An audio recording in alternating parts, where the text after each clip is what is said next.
The man who thought his way into partnership with Thomas A. Edison. Truly, thoughts are things, and powerful things, when they are mixed with definiteness of purpose, persistence, and a burning desire for their translation into riches or other material objects.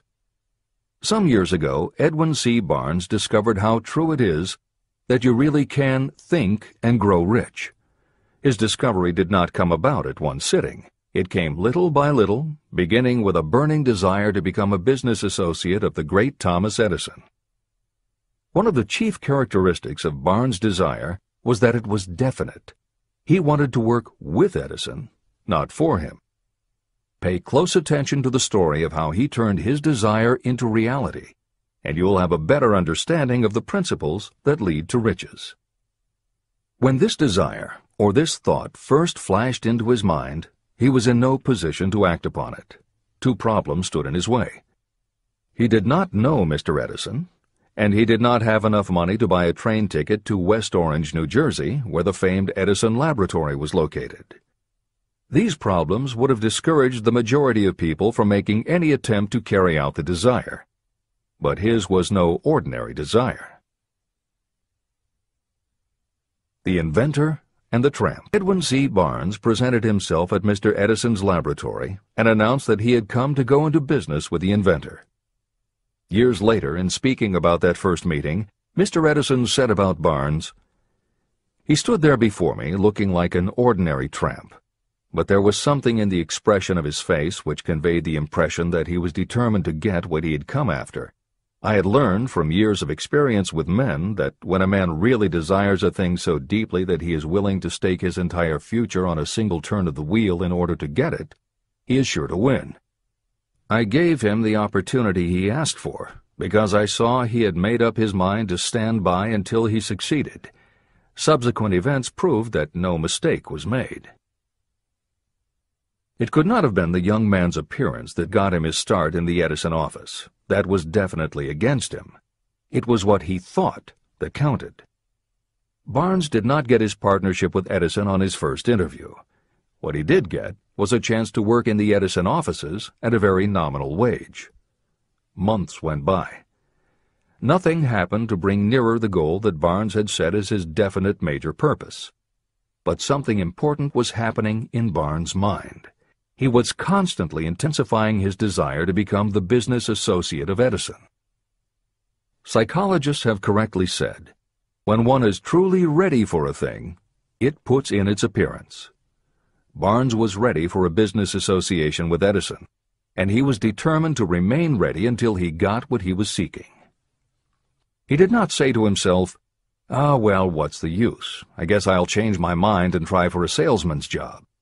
But he did say, I came here to go into business with Edison, and I'll accomplish my goal if it takes the remainder of my life. He meant it. What a different story people would tell if only they would adopt a definite purpose and stand by that purpose until it had time to become an all-consuming obsession.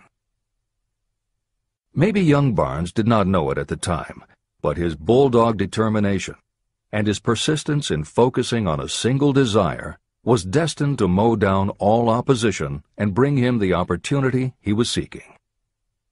When the opportunity came, it appeared in a different form and from a different direction than Barnes had expected. That is one of the tricks of opportunity. It has a sly habit of slipping in by the back door, and often it comes disguised in the form of misfortune or temporary defeat. Perhaps this is why so many people fail to recognize opportunity. Mr. Edison had just perfected a new device, known at that time as the Edison dictating machine. His salesmen were not enthusiastic about the machine. They did not believe it could be sold without great effort. Barnes saw his opportunity. It had crawled in quietly, hidden in a queer-looking machine that interested no one but Barnes and the inventor. Barnes knew he could sell the Edison dictating machine, and he told Edison so.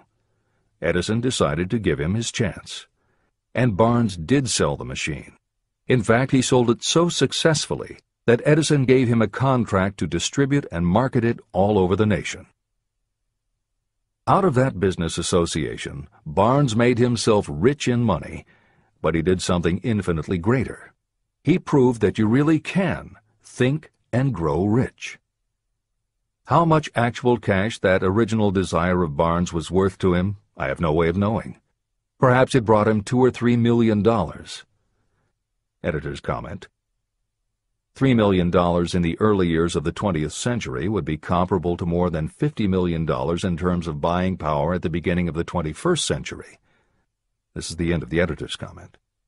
But the amount becomes insignificant compared with the greater asset he acquired: the definite knowledge that an intangible impulse of thought can be transmuted into material rewards by the application of known principles. Barnes literally thought himself into a partnership with the great Edison. He thought himself into a fortune. He had nothing to start with except knowing what he wanted, and the determination to stand by that desire until he realized it. 3 feet from gold. One of the most common causes of failure is the habit of quitting when you're overtaken by temporary defeat. Every person is guilty of this mistake at one time or another. During the gold rush days, an uncle of my friend R.U. Darby was caught by gold fever, and he went west to Colorado to dig and grow rich. He had never heard that more gold has been mined from the thoughts of men than has ever been taken from the earth. He staked a claim and went to work with pick and shovel. After weeks of labor, he was rewarded by the discovery of the shining ore. He needed machinery to bring the ore to the surface. Quietly, he covered up the mine and returned to his home in Williamsburg, Maryland. He told his relatives and a few neighbors about the strike. They got together the money for the machinery and had it shipped. R.U. Darby decided to join his uncle, and they went back to work the mine. The first car of ore was mined and shipped to a smelter. The returns proved they had one of the richest mines in Colorado. A few more cars of that ore would clear their debts. Then would come the big killing in profits. Down went the drills. Up went the hopes of Darby and Uncle. Then something happened. The vein of gold ore disappeared. They had come to the end of the rainbow, and the pot of gold was no longer there. They drilled on, desperately trying to pick up the vein again, all to no avail. Finally, they decided to quit. They sold the machinery to a junkman for a few $100s and took the train back home. The junkman called in a mining engineer to look at the mine and do a little calculating. The engineer advised that the project had failed because the owners were not familiar with fault lines. His calculations showed that the vein would be found just 3 feet from where the Darbys had stopped drilling. And that is exactly where it was found. The junkman took millions of dollars in ore from the mine because he knew enough to seek expert counsel before giving up. Long afterward, Mr. Darby recouped his loss many times over when he made the discovery that desire can be transmuted into gold. The discovery came after he went into the business of selling life insurance. Never forgetting that he lost a huge fortune because he stopped 3 feet from gold, Darby profited by the experience in his newly chosen field. He simply said to himself, "I stopped 3 feet from gold, but I will never stop because men say no when I ask them to buy insurance." Darby became one of a small group of men who sell over $1 million in life insurance annually. He owed his stickability to the lesson he learned from his quitability in the gold mining business. Before success comes in anyone's life, that person is sure to meet with much temporary defeat, and perhaps some failure.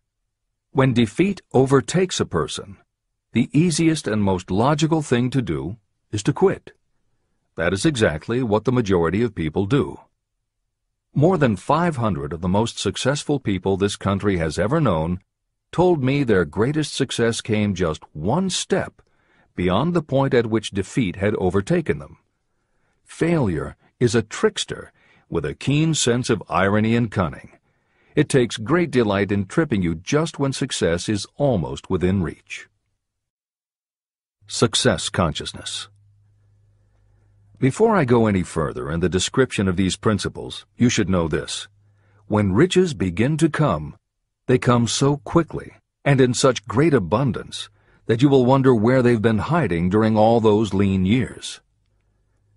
This is an astounding statement, especially when you take into consideration the popular belief that riches come only to those who work hard and long. When you begin to think and grow rich, you will observe that riches begin with a state of mind, with definiteness of purpose, with little or no hard work. What you need to know now is how to acquire the state of mind that will attract riches. I spent 25 years researching the answer to that question, because I, too, wanted to know how wealthy men become that way. What you will learn is that as soon as you master the principles of this philosophy and begin to apply those principles, your financial status will begin to improve. Everything you touch will begin to transmute itself into an asset for your benefit. Impossible? Not at all. One of the main weaknesses the average person suffers is too much familiarity with the word impossible. We know all the rules that will not work. We know all the things that cannot be done. This book was written for those who seek the rules that have made others successful and are willing to stake everything on those rules.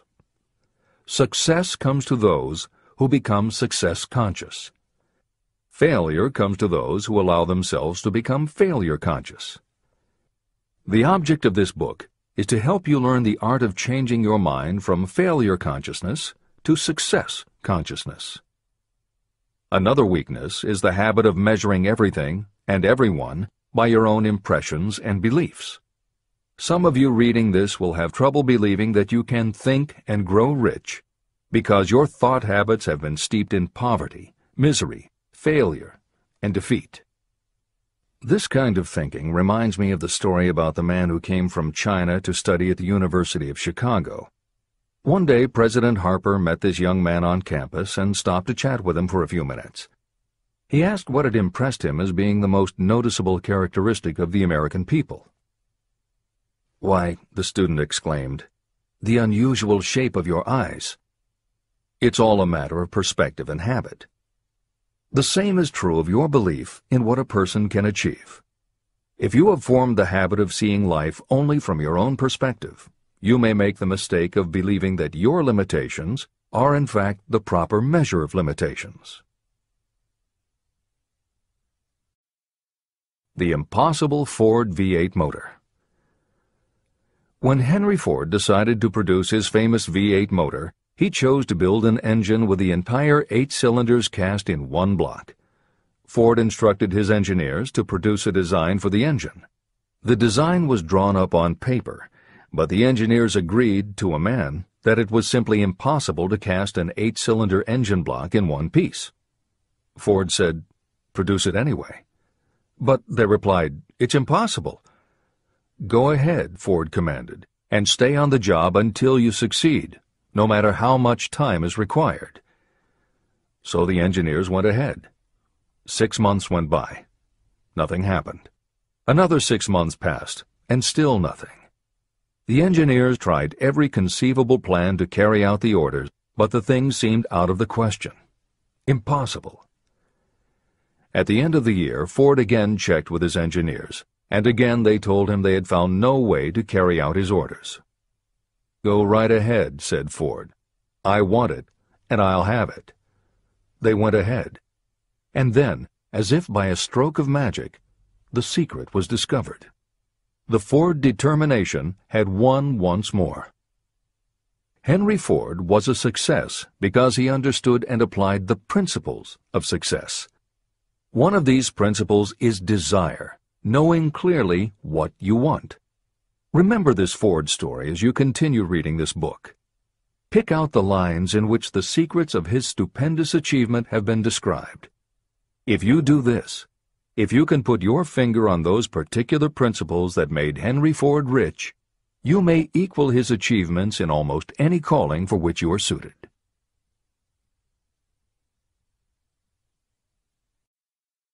Why you are the master of your fate. When the famed English poet William Henley wrote the prophetic lines, "I am the master of my fate, I am the captain of my soul," he should have informed us that the reason we are the masters of our fate, the captains of our souls, is that we have the power to control our thoughts. He should have told us that it is because in some way our brains become magnetized with the dominating thoughts that we hold in our minds. And it is as though our magnetized minds attract to us the forces, the people, and the circumstances of life that are in sync with our dominating thoughts.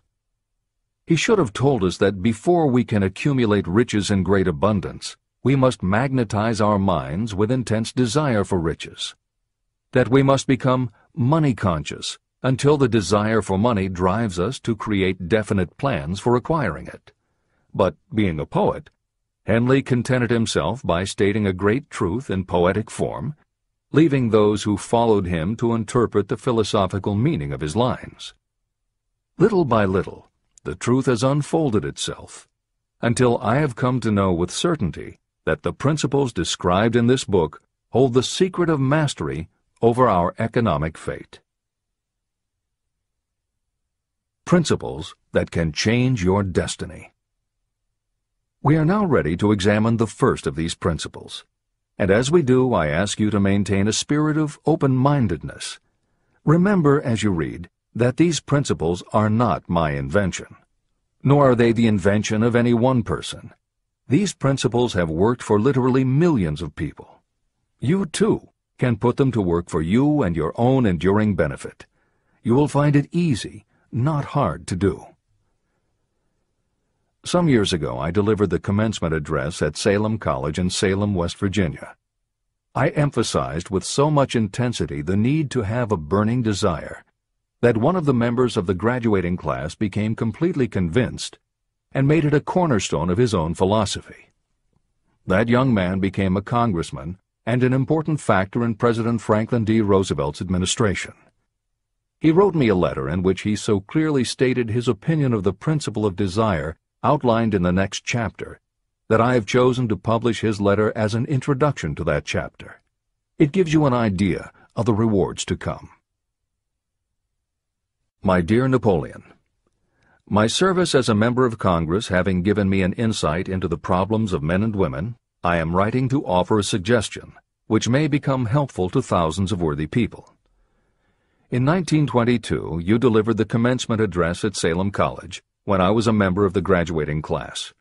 In that address you planted in my mind an idea which has been responsible for the opportunity I now have to serve the people of my state, and will be responsible, in a very large measure, for whatever success I may have in the future. I recall, as though it were yesterday, the marvelous description you gave of the method by which Henry Ford, with but little schooling, without a dollar, with no influential friends, rose to great heights. I made up my mind then, even before you had finished your speech, that I would make a place for myself, no matter how many difficulties I had to surmount. Thousands of young people will finish their schooling this year and within the next few years.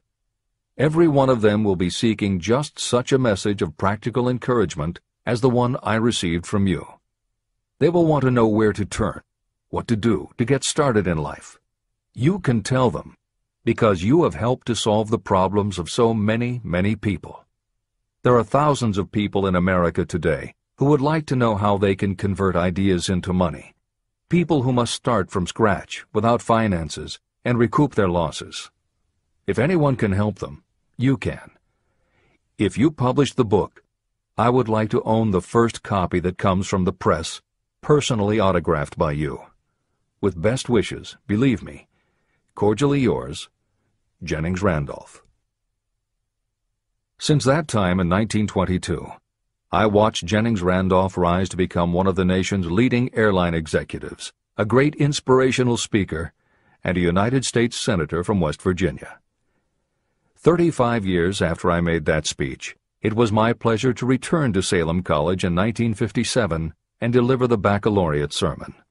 At that time, I received an honorary Doctor of Literature degree from Salem College.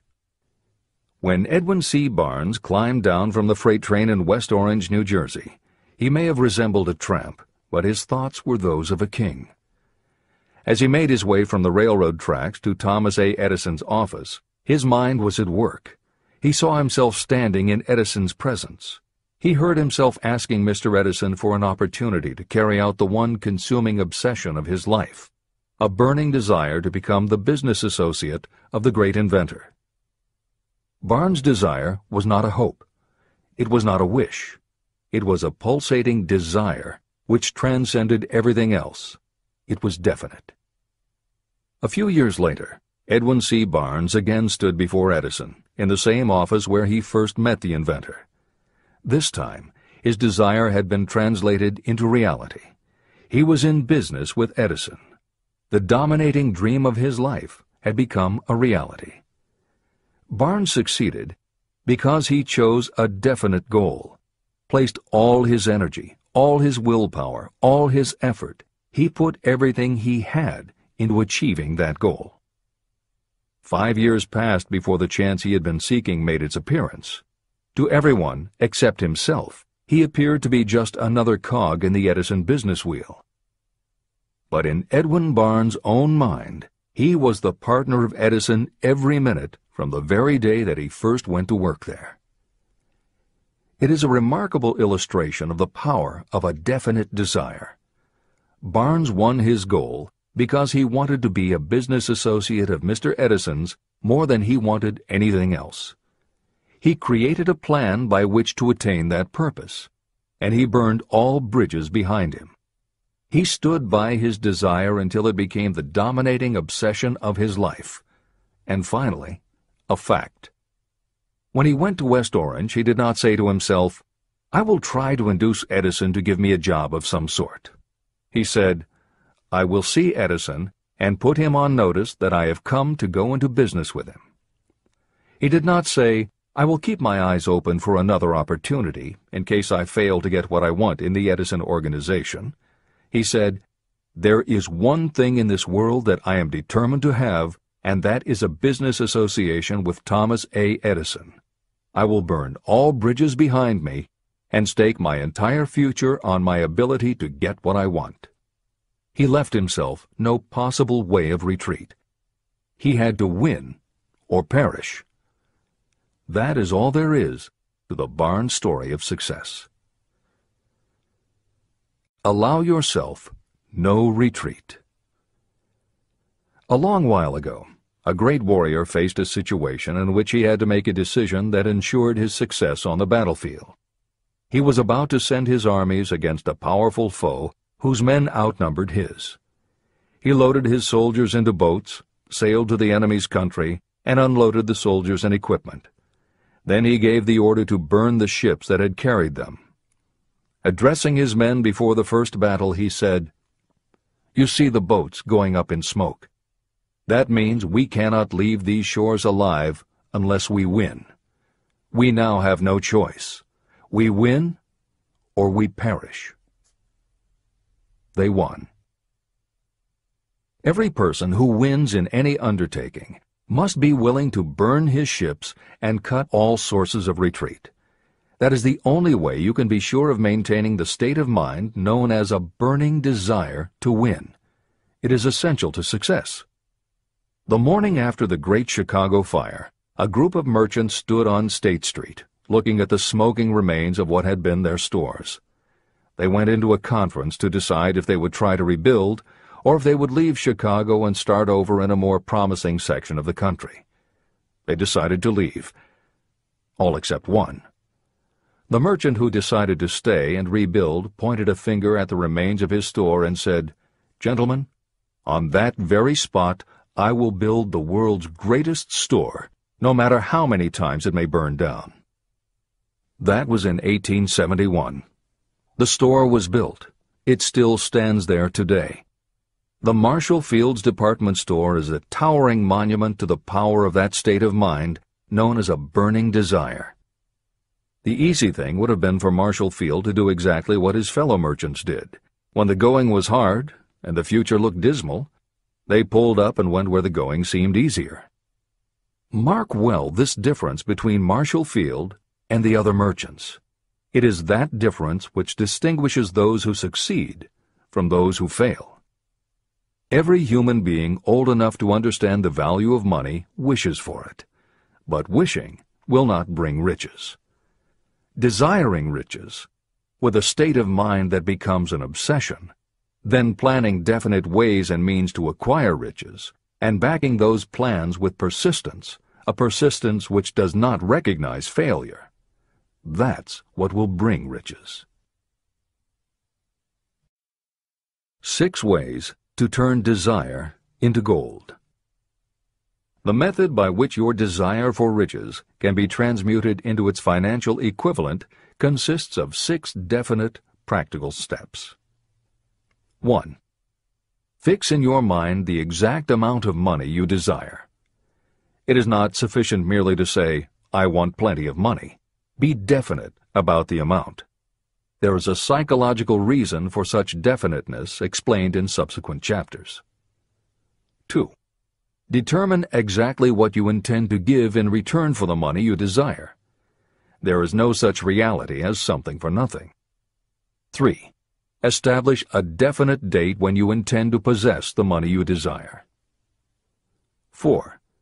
Create a definite plan for carrying out your desire and begin at once, whether you are ready or not, to put this plan into action.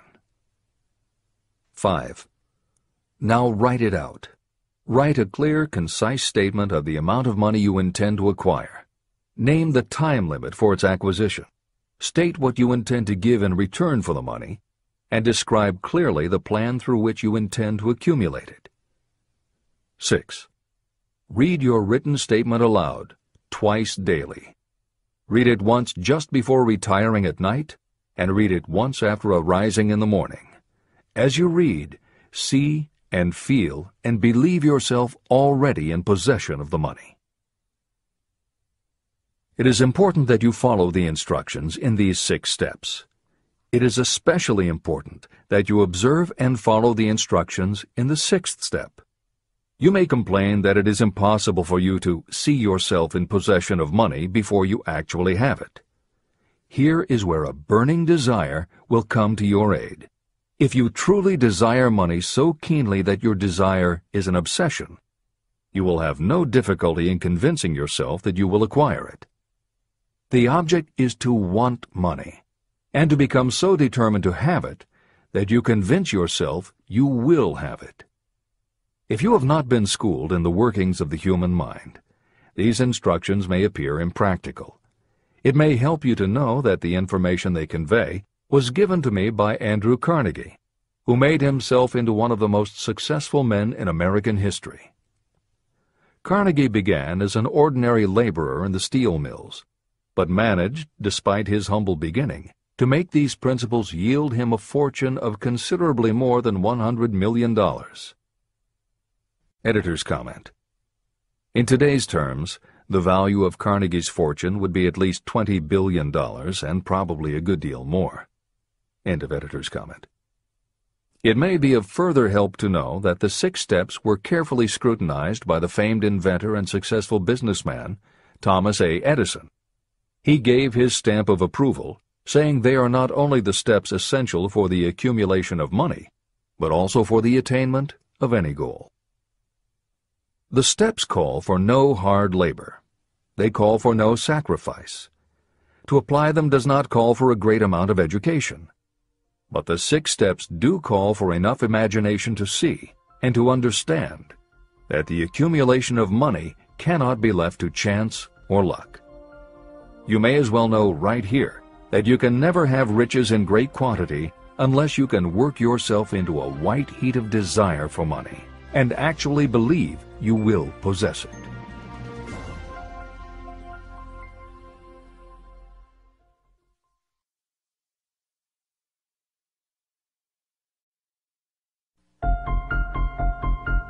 The power of great dreams. If you are in this race for riches, you should be encouraged by the following truth. The world in which we live is demanding new ideas, new ways of doing things, new leaders, new inventions, and new methods, styles, versions, and variations of everything all the time. Behind all this demand for new and better things there is one quality that you must possess to win, and that is definiteness of purpose, the knowledge of what you want, and a burning desire to possess it. If you truly desire riches, remember that the real leaders of the world have always been people who harnessed and put into practical use the intangible, unseen forces of opportunity. Leaders are the people who convert those opportunities into cities, skyscrapers, factories, transportation, entertainment, and every form of convenience that makes things easier, faster, better, or just make life more pleasant. In planning to acquire your share of the riches, don't let anyone put you down for being a dreamer. To win the big stakes in this changing world, you must catch the spirit of the great pioneers, whose dreams have given to civilization all that it has of value. It is that spirit which serves as the lifeblood of our own country, your opportunity and mine to develop and market our talents. A burning desire to be and to do is the starting point from which the dreamer must take off. Dreams are not born of indifference, laziness, or lack of ambition. If the thing you wish to do is right, and you believe in it, go ahead and do it. Never mind what they say if you meet with temporary defeat. They do not know that every failure brings with it the seed of an equivalent success. Marconi dreamed of a system for sending sound from one place to another without the use of wires. It may interest you to know that Marconi's friends had him taken into custody and examined in a psychiatric hospital when he announced he had discovered a principle by which he could send messages through the air. Evidence that he did not dream in vain may be found in every radio and television set, cellular phone, communication satellite, and every other wireless device in the world. Fortunately, the dreamers of today fare better. Today, your world is filled with an abundance of opportunity that the dreamers of the past never knew. If you doubt this is true, if you are feeling crushed because of a recent failure, you are about to learn how your failure can be your most valuable asset. Almost everyone who succeeds in life gets off to a bad start and passes through many heartbreaking struggles before they arrive. The turning point in the lives of those who succeed usually comes at the moment of some crisis, through which they are introduced to their other selves. Sidney Porter discovered the genius that slept within his brain only after he had met with great misfortune. He was found guilty of embezzlement and confined to a prison cell in Columbus, Ohio, and it was there that he became acquainted with his other self. He began to write short stories. Then, while locked in his cell, he began to sell those stories to magazines under the pen name O. Henry. Through the use of his imagination, he discovered himself to be a great author instead of a miserable criminal and outcast. By the time he was released from prison, O. Henry was the most popular short story writer in the country. Thomas Edison dreamed of a lamp that could be operated by electricity, and he began where he stood to put his dream into action. He failed more than 10,000 times. Despite his failures, he stood by that dream until finally he was driven to the discovery of the genius that slept within his brain. There is a difference between wishing for a thing and being ready to receive it. No one is ready for a thing until they believe they can acquire it. The state of mind must be belief, not mere hope or wish. Open-mindedness is essential for belief. Closed minds do not inspire faith, courage, and belief. Remember, no more effort is required to aim high in life, to demand abundance and prosperity, than is required to accept misery and poverty. A great poet has correctly stated this universal truth through these lines. I bargained with life for a penny, and life would pay no more. However, I begged at evening when I counted my scanty store. For life is a just employer. He gives you what you ask. But once you have set the wages, why you must bear the task. I worked for a menial's hire, only to learn dismayed that any wage I had asked of life, life would have willingly paid. I am convinced it is a fact that there is nothing, right or wrong, that belief plus burning desire cannot make real. These qualities are free to everyone. Several years ago, one of my business associates became ill. He became worse as time went on, and finally was taken to the hospital for an operation. The doctor warned me that there was little if any chance of my ever seeing him alive again. But that was the doctor's opinion. It was not the opinion of the patient. Just before he was wheeled away, he whispered to me, "Do not be disturbed, Chief. I will be out of here in a few days." The attending nurse looked at me with pity, but the patient did come through safely. After it was all over, his physician said, "Nothing but his own desire to live saved him. He never would have pulled through if he had not refused to accept the possibility of death." I believe in the power of desire backed by faith in yourself, because I have seen this power lift people from lowly beginnings to places of power and wealth. I have seen it rob the grave of its victims. I have seen it serve as the medium by which people staged a comeback after having been defeated in 100 different ways. And I have seen it provide my own son with a normal, happy, successful life, despite nature's having sent him into the world without ears. How can you harness and use the power of desire? The first part of the answer is in the technique at the beginning of this chapter. You will learn more about it in the next and subsequent chapters of this book. Through some strange and powerful principle, nature wraps up in the impulse of strong desire that something that recognizes no such word as impossible, and accepts no such reality as failure. There are no limitations to the mind except those we acknowledge. Chapter 4. Faith in your ability. Visualization of and belief in attainment of desire. The second step toward riches. Faith is the head chemist of the mind. When faith is blended with thought, the subconscious mind instantly picks up the vibration. The subconscious then translates it and transmits it to infinite intelligence. The emotions of faith, love, and sex are the most powerful of all the major positive emotions. When the three are blended, they have the effect of coloring thought in such a way that it instantly reaches the subconscious mind. There, it is changed into a form that induces a response from infinite intelligence. The following statement is very important in understanding the importance of autosuggestion in the transmutation of desire into its physical or monetary equivalent, namely, faith is a state of mind that may be induced or created by affirmation or repeated instructions to the subconscious mind through the principle of autosuggestion. The repetition of affirmations is like giving orders to your subconscious mind, and it is the only known method of voluntary development of the emotion of faith, absolute belief that you can do something. As an illustration, consider why you are reading this book.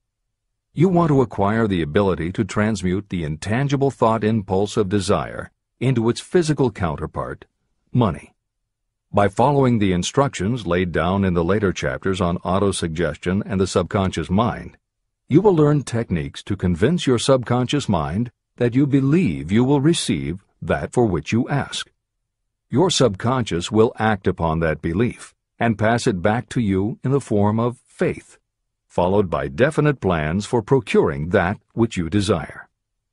Faith in yourself and your abilities is a state of mind that you will be able to develop at will after you have mastered the 13 principles in this book. This is true because faith is a state of mind that will develop naturally within you when you use and apply these principles. The emotions, or the feeling portion of thoughts, are what give your thoughts vitality, life, and action. The emotions of faith, love, and sex when mixed with any thought impulse, give it even greater action. All thoughts that have been emotionalized, given feeling, and mixed with faith, absolute belief in your ability, begin immediately to translate themselves into their physical equivalent or counterpart.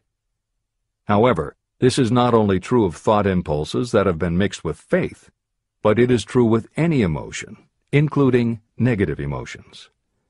What this means is that the subconscious mind will translate into its physical equivalent a thought impulse of a negative or destructive nature just as readily as it will act upon thought impulses of a positive or constructive nature. The following statement made by a noted criminologist illustrates the point. When men first come into contact with crime, they abhor it. If they remain in contact with crime for a time, they become accustomed to it and endure it.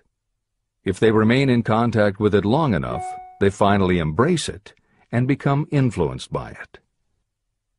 This is the equivalent of saying that a negative impulse of thought that is repeatedly passed on to the subconscious mind often enough is finally accepted and acted upon by the subconscious mind. The subconscious then proceeds to translate that impulse into its physical equivalent by the most practical procedure available. This also accounts for the strange phenomenon that so many millions of people experience, referred to as bad luck. There are millions of people who believe themselves doomed to poverty and failure because of some strange force they call bad luck, over which they believe they have no control. But the truth is that they are the creators of their own misfortunes, because this negative belief in bad luck is picked up by the subconscious mind and translated into its physical equivalent. Your belief, or faith, is the element that will determine the action of your subconscious mind. Once again, let me stress that you will benefit by passing on to your subconscious mind any desire that you wish translated into its physical or monetary equivalent in a state of expectancy or belief that the transmutation will actually take place. The subconscious mind will transmute into its physical equivalent, by the most direct and practical way available, any order that is given to it in a state of belief or faith that the order will be carried out.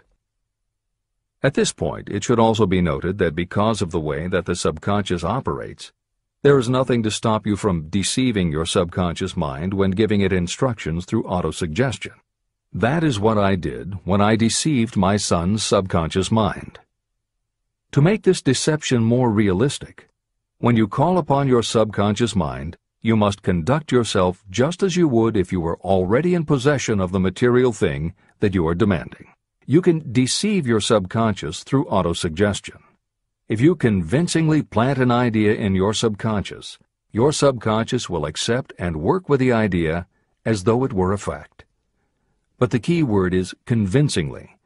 If you try to send a message to your subconscious, but in the back of your mind you have a nagging doubt whether it will work, your subconscious will pick that up also.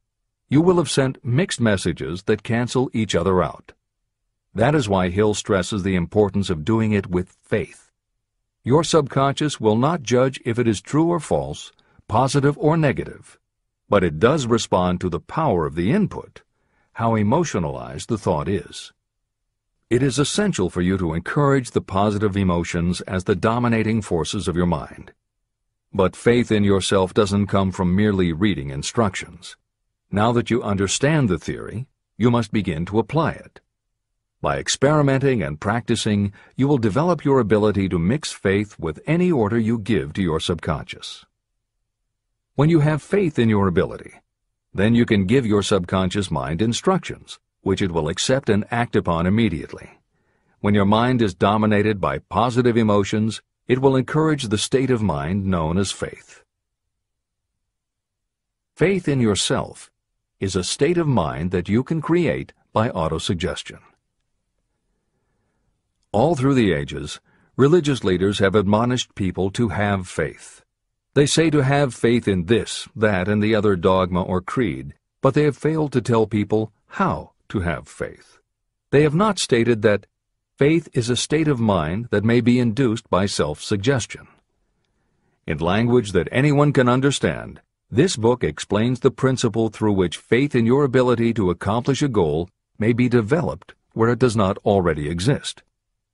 Before we begin, you should be reminded again that faith is the eternal elixir that gives life, power, and action to the impulse of thought.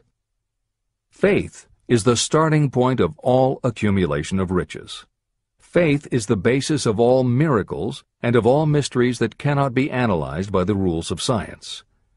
Faith is the only known antidote for failure. Faith is the element that, when mixed with desire, gives you direct communication with infinite intelligence. Faith is the element that transforms the ordinary vibration of thought created by the human mind into the spiritual equivalent. Faith is the only way the force of infinite intelligence can be harnessed and used. The magic of self-suggestion. It is a fact that you will come to believe whatever you repeat to yourself, whether the statement is true or false. If you repeat a lie over and over, you will eventually accept that lie as truth. Moreover, you will believe it to be the truth. You are what you are because of the dominating thoughts that you permit to occupy your mind. Thoughts that you deliberately place in your own mind and encourage with sympathy, and with which you mix any one or more of the emotions, constitute the motivating forces that direct and control your every movement, act, and deed. The following sentence is a very significant statement of truth. Thoughts that are mixed with any of the feelings of emotions become like a magnetic force, which attracts other similar or related thoughts.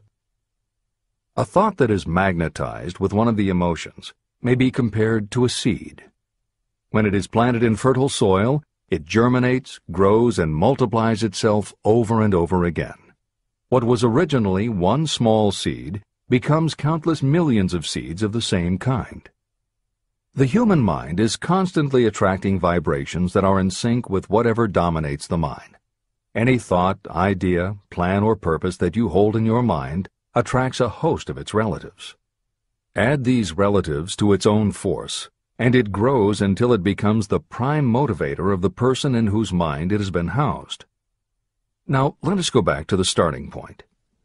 How can the original seed of an idea, plan, or purpose be planted in the mind? The answer? Any idea, plan, or purpose may be placed in the mind through repetition of thought. This is why you are asked to write out a statement of your major purpose, or definite chief aim. Commit it to memory, and repeat it out loud day after day until these vibrations of sound have reached your subconscious mind. You are what you are because of the dominating thoughts that you permit to occupy your mind. If you choose to, you can throw off any bad influences from your past and build your own life the way you want it to be. I will succeed by attracting to myself the forces I wish to use and the cooperation of others. I will persuade others to help me because of my willingness to help others. I will eliminate hatred, envy, jealousy, selfishness, and cynicism by developing love for all humanity, because I know that a negative attitude toward others can never bring me success. I will cause others to believe in me because I will believe in them and in myself. I will sign my name to this formula, commit it to memory, and repeat it aloud once a day, with full faith that it will gradually influence my thoughts and actions so that I will become a self-reliant and successful person. Behind this formula is a law of nature that psychologists call autosuggestion or self-suggestion. It is a proven technique that will work for your success if it is used constructively. On the other hand, if used destructively, it will destroy just as readily. In this statement may be found a very significant truth, namely that those who go down in defeat and end their lives in poverty, misery, and distress do so because of negative application of the principle of autosuggestion. All impulses of thought have a tendency to clothe themselves in their physical equivalent. The disaster of negative thinking. The subconscious mind makes no distinction between constructive and destructive thought impulses. It works with the material we feed it through our thought impulses. The subconscious mind will translate into reality a thought driven by fear just as readily as it will translate into reality a thought driven by courage or faith. Just as electricity will turn the wheels of industry and render useful service if used constructively, it will snuff out life if wrongly used. So, too, will the law of autosuggestion lead you to peace and prosperity, or down into the valley of misery, failure, and death. It depends on your degree of understanding and application of it. If you fill your mind with fear or doubt, and if you do not believe in your ability to connect with and use the forces of infinite intelligence, then you will not be able to use those forces. The law of autosuggestion will take your lack of belief and use that doubt as a pattern by which your subconscious mind will translate it into its physical equivalent. Editor's comments. When you have faith in your ability to accomplish what you want, it not only firmly plants ideas in your subconscious, but it then works to reinforce itself. When you have faith in your abilities, part of what you must have faith in is that it is possible to tap into infinite intelligence. And because you have faith that it will work, your conscious mind won't be resistant. When your conscious doesn't resist, your subconscious mind can send creative ideas to your conscious mind more easily. Then the more you see the power working in your life, the easier it is for you to act on faith the next time. Will it work for you? You will never know unless you relax your resistance and just have faith that it will. This is the end of the editor's comment. Like the wind that carries one ship east and another west, the law of autosuggestion will lift you up or pull you down according to the way you set your sails of thought. The law of autosuggestion, through which any person may rise to altitudes of achievement that stagger the imagination, is well described in the following verse. Observe the words that have been emphasized, and you will catch the deep meaning that the poet had in mind. If you think you are beaten, you are. If you think you dare not, you don't. If you like to win, but you think you can't, it is almost certain you won't. If you think you'll lose, you're lost. For out in the world we find success begins with a fellow's will. It's all in the state of mind. If you think you are outclassed, you are. You've got to think high to rise. You've got to be sure of yourself before you can ever win a prize. Life's battles don't always go to the stronger or faster man, but soon or late the man who wins is the man who thinks he can. The event chosen for this illustration dates back to 1900, when the United States Steel Corporation was being formed. As you read the story, keep in mind the following fundamental facts and you will understand how ideas have been converted into huge fortunes. First, the United States Steel Corporation was born in the mind of Charles M. Schwab in the form of an idea he created through his imagination. Second, he mixed faith with his idea. Third, he formulated a plan for the transformation of his idea into physical and financial reality. Fourth, he put his plan into action with his famous speech at the University Club. Fifth, he applied and followed through on his plan with persistence and backed it with firm decision until it had been fully carried out. Sixth, he prepared the way for success by a burning desire for success. If you are one of those who have often wondered how great fortunes are accumulated, this story of the creation of the United States Steel Corporation will be enlightening. If you have any doubt that a person can think and grow rich, this story should dispel that doubt. You can plainly see in the story of United States Steel the application of a major portion of the principles described in this book. This astounding description of the power of an idea was dramatically told by John Lowell in the New York World Telegram, with whose courtesy it is here reprinted.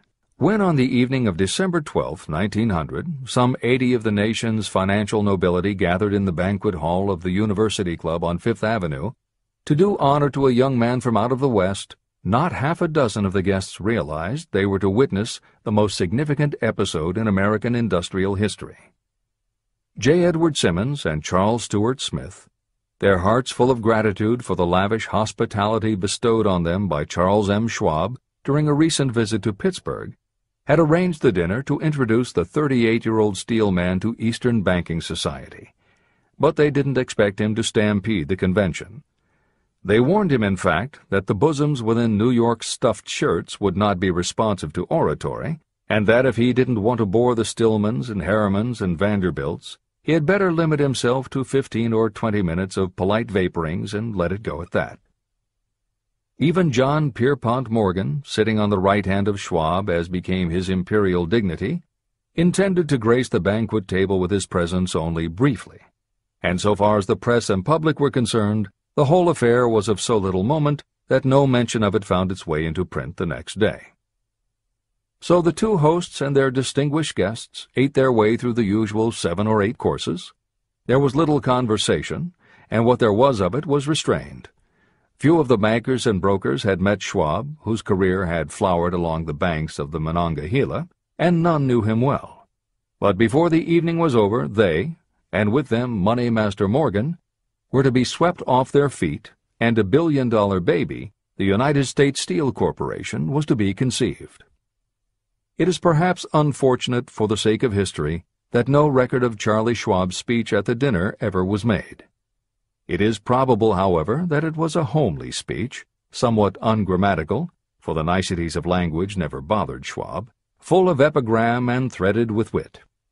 But aside from that, it had a galvanic force and effect upon the 5 billions of estimated capital that was represented by the diners. After it was over, and the gathering was still under its spell, although Schwab had talked for 90 minutes, Morgan led the orator to a recessed window where, dangling their legs from the high, uncomfortable seat, they talked for an hour more. The magic of the Schwab personality had been turned on full force, but what was more important and lasting was the full-fledged, clear-cut program he laid down for the aggrandizement of steel. Many other men had tried to interest Morgan in slapping together a steel trust after the pattern of the biscuit, wire and hoop, sugar, rubber, whiskey, oil, or chewing gum combinations. John W. Gates, the gambler, had urged it, but Morgan distrusted him. The Moore boys, Bill and Jim, Chicago stock jobbers who had glued together a match trust and a cracker corporation, had urged it and failed. Elbert H. Gary, the sanctimonious country lawyer, wanted to foster it, but he wasn't big enough to be impressive. Until Schwab's eloquence took J.P. Morgan to the heights from which he could visualize the solid results of the most daring financial undertaking ever conceived, the project was regarded as a delirious dream of easy-money crackpots. The financial magnetism that began a generation ago to attract thousands of small and sometimes inefficiently managed companies into large and competition-crushing combinations had become operative in the steel world through the devices of that jovial business pirate, John W. Gates. Gates already had formed the American Steel and Wire Company out of a chain of small concerns, and together with Morgan had created the Federal Steel Company. But by the side of Andrew Carnegie's gigantic vertical trust, a trust owned and operated by 53 partners, those other combinations were picayune. They might combine to their heart's content, but the whole lot of them couldn't make a dent in the Carnegie organization, and Morgan knew it. The eccentric old Scot knew it, too. From the magnificent heights of Skibo Castle he had viewed, first with amusement and then with resentment, the attempts of Morgan's smaller companies to cut into his business. When the attempts became too bold, Carnegie's temper was translated into anger and retaliation. He decided to duplicate every mill owned by his rivals. Hitherto, he hadn't been interested in wire, pipe, hoops, or sheet. Instead, he was content to sell such companies the raw steel and let them work it into whatever shape they wanted. Now, with Schwab as his chief and able lieutenant, he planned to drive his enemies to the wall. So it was that in the speech of Charles M. Schwab, Morgan saw the answer to his problem of combination. A trust without Carnegie, giant of them all, would be no trust at all. A plum pudding, as one writer said, without the plums. Schwab's speech on the night of December 12, 1900, undoubtedly carried the inference, though not the pledge, that the vast Carnegie enterprise could be brought under the Morgan tent. He talked of the world future for steel, of reorganization for efficiency, of specialization, of the scrapping of unsuccessful mills and concentration of effort on the flourishing properties, of economies in the ore traffic, of economies in overhead and administrative departments, of capturing foreign markets. More than that, he told the buccaneers among them wherein lay the errors of their customary piracy. Their purposes, he inferred, had been to create monopolies, raise prices, and pay themselves fat dividends out of privilege. Schwab condemned the system in his heartiest manner. The short-sightedness of such a policy, he told his hearers, lay in the fact that it restricted the market in an era when everything cried for expansion. By cheapening the cost of steel, he argued, an ever-expanding market would be created. More uses for steel would be devised, and a goodly portion of the world trade could be captured. Actually, though he did not know it, Schwab was an apostle of modern mass production. So the dinner at the University Club came to an end. Morgan went home to think about Schwab's rosy predictions. Schwab went back to Pittsburgh to run the steel business for Andra Carnegie, while Gary and the rest went back to their stock tickers to fiddle around in anticipation of the next move. It was not long coming. It took Morgan about 1 week to digest the feast of reason Schwab had placed before him. When he had assured himself that no financial indigestion was to result, he sent for Schwab, and found that young man rather coy. Mr. Carnegie, Schwab indicated, might not like it if he found his trusted company president had been flirting with the Emperor of Wall Street, the street upon which Carnegie was resolved never to tread. Then it was suggested by John W. Gates, the go-between, that if Schwab happened to be in the Bellevue Hotel in Philadelphia, J.P. Morgan might also happen to be there. When Schwab arrived, however, Morgan was inconveniently ill at his New York home, and so on the elder man's pressing invitation, Schwab went to New York and presented himself at the door of the financier's library. Now, certain economic historians have professed the belief that from the beginning to the end of the drama, the stage was set by Andrew Carnegie, that the dinner to Schwab, the famous speech, the Sunday night conference between Schwab and the Money King, were events arranged by the canny Scot. The truth is exactly the opposite. When Schwab was called in to consummate the deal, he didn't even know whether the little boss, as Andrew was called, would so much as listen to an offer to sell, particularly to a group of men whom Andrew regarded as being endowed with something less than holiness. But Schwab did take into the conference with him, in his own handwriting, 6 sheets of copperplate figures, representing to his mind the physical worth and the potential earning capacity of every steel company he regarded as an essential star in the new metal firmament. 4 men pondered over these figures all night. The chief, of course, was Morgan, steadfast in his belief in the divine right of money. With him was his aristocratic partner, Robert Bacon, a scholar and a gentleman. The third was John W. Gates, whom Morgan scorned as a gambler and used as a tool. The fourth was Schwab, who knew more about the processes of making and selling steel than any whole group of men then living. Throughout that conference, the Pittsburghers' figures were never questioned. If he said a company was worth so much, then it was worth that much and no more. He was insistent, too, upon including in the combination only those concerns he nominated. He had conceived a corporation in which there would be no duplication, not even to satisfy the greed of friends who wanted to unload their companies upon the broad Morgan shoulders.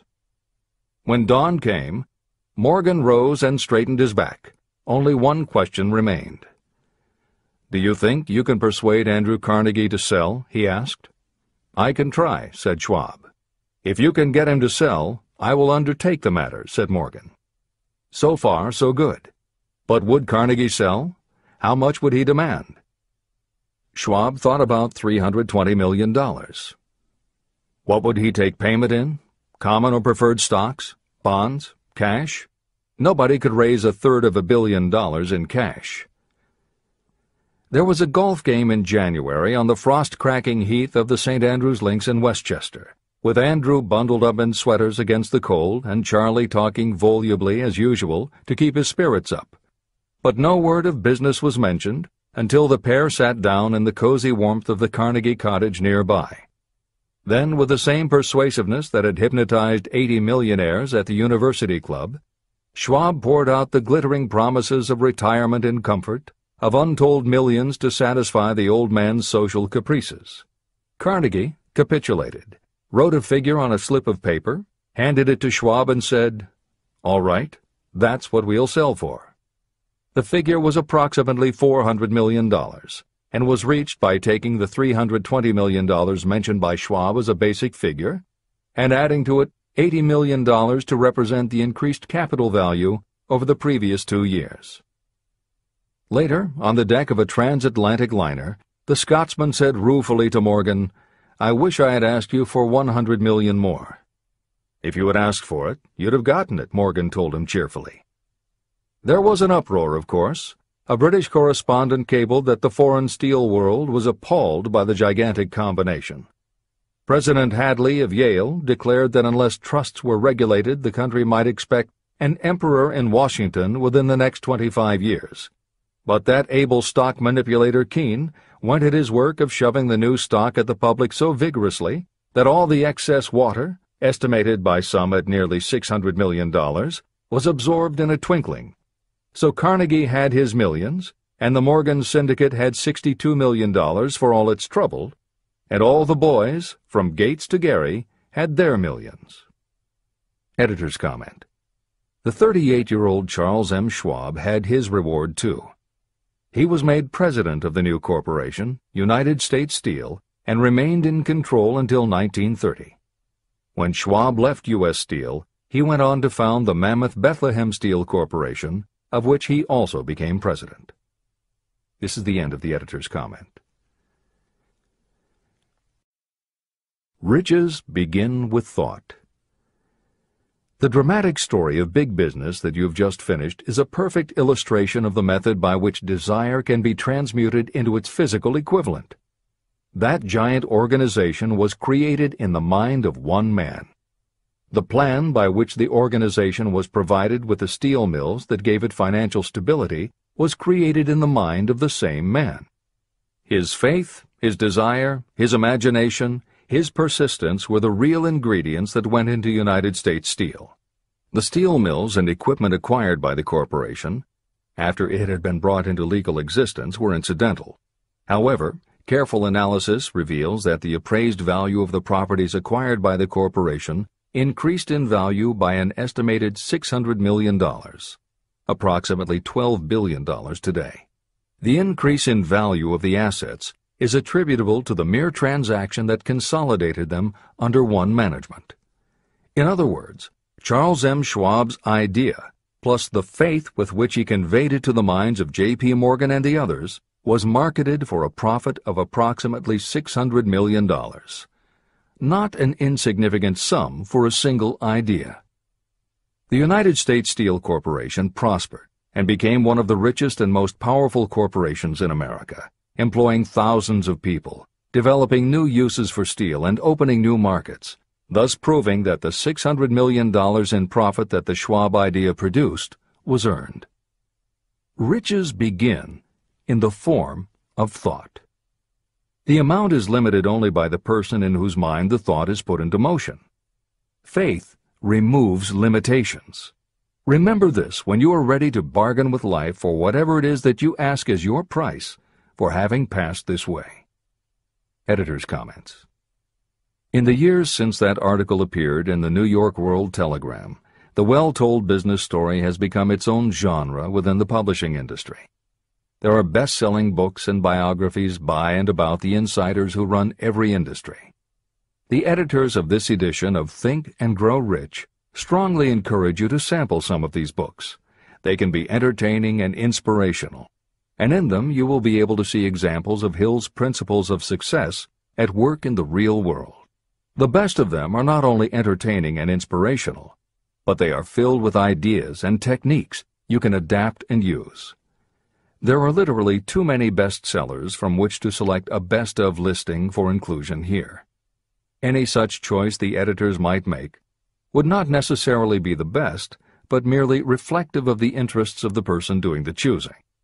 However, there are two books the editors recommend that are not by or about a single individual or industry. These books are In Search of Excellence by Tom Peters and Breakthroughs by P.R. Nyack and John M. Ketteringham. Each of these books deals with a broad spectrum of industries, and within each industry they single out certain companies and individuals for analysis. Both were published at the beginning of the business book trend in the 1980s, but there are few books since then that better convey the importance of faith in a good idea. In Search of Excellence, chosen by a panel of experts as the most influential book of the past 20 years, was a runaway bestseller and will likely be in print for years to come. Breakthroughs may be harder to find, but it will be well worth the effort. This is the end of the editor's comments.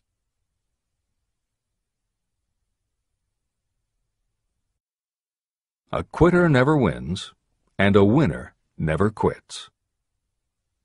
Autosuggestion is a term that applies to all suggestions and all self-administered stimuli that reach your mind through the five senses. Stated in another way, autosuggestion is self-suggestion. It is the way of communicating between that part of the mind where conscious thought takes place and that which serves as the seat of action for the subconscious mind. Through the dominating thoughts that you permit to remain in your conscious mind, it doesn't matter whether these thoughts are negative or positive, the principle of autosuggestion reaches the subconscious mind and influences it with these thoughts. Nature has built human beings so that we can have control over the material that reaches our subconscious mind through our five senses. However, this does not mean that we always exercise this control. In the great majority of instances, we do not exercise it, which explains why so many people go through life in poverty. Recall what I said about the subconscious mind resembling a fertile garden, in which weeds will grow if the seeds of more desirable crops are not sown. Autosuggestion is the way you may feed your subconscious on creative thoughts. Or you can, by neglecting it, permit thoughts of a destructive nature to find their way into this rich garden of the mind. See and feel money in your hands. You were instructed in the last of the 6 steps described in Chapter 3 on Desire to read aloud twice daily the written statement of your desire for money. You were also directed to see and feel yourself already in possession of the money. By following these instructions, you communicate the object of your desire directly to your subconscious mind in a spirit of absolute faith. Through repetition of this procedure, you will create thought habits that reinforce your efforts to transmute desire into its monetary equivalent. Read these steps again, very carefully, before you proceed further. 1. Fix in your mind the exact amount of money you desire. It is not sufficient merely to say, "I want plenty of money." Be definite about the amount. 2. Determine exactly what you intend to give in return for the money you desire. There is no such reality as something for nothing. 3. Establish a definite date when you intend to possess the money you desire. 4. Create a definite plan for carrying out your desire and begin at once, whether you are ready or not, to put this plan into action. 5. Now write it out. Write a clear, concise statement of the amount of money you intend to acquire, name the time limit for its acquisition, state what you intend to give in return for the money, and describe clearly the plan through which you intend to accumulate it. 6. Read your written statement aloud, twice daily. Read it once just before retiring at night, and read it once after arising in the morning. As you read, see and feel and believe yourself already in possession of the money. Remember, when reading aloud the statement of your desire, through which you will develop a money consciousness, that the mere reading of the words is of no consequence, unless you mix emotion or feeling with your words. Your subconscious mind recognizes and acts only upon thoughts that have been well mixed with emotion or feeling. This is a fact of such importance as to warrant repetition in practically every chapter.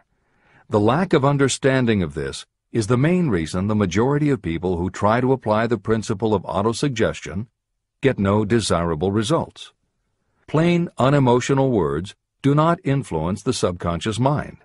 You will get no appreciable results until you learn to reach your subconscious mind with thoughts or spoken words that have been well emotionalized with belief. Do not become discouraged if you cannot control and direct your emotions the first time you try. Remember, there is no such possibility as something for nothing. You cannot cheat even if you desire to do so.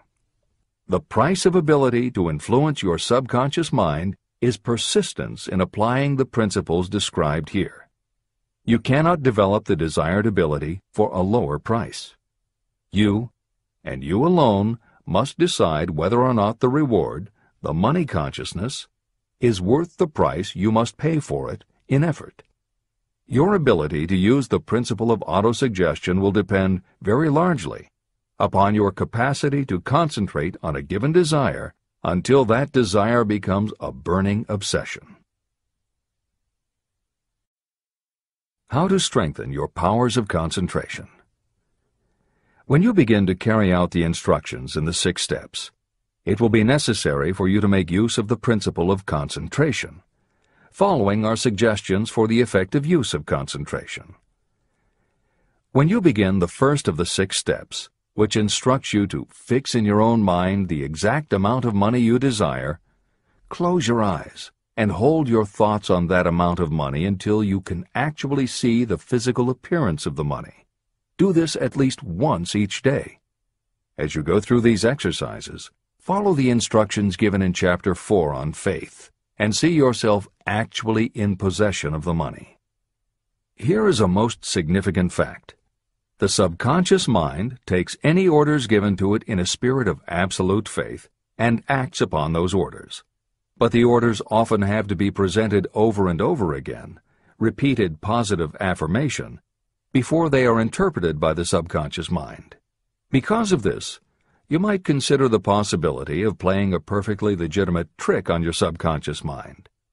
Make it believe, because you believe it, that you must have the amount of money you are visualizing.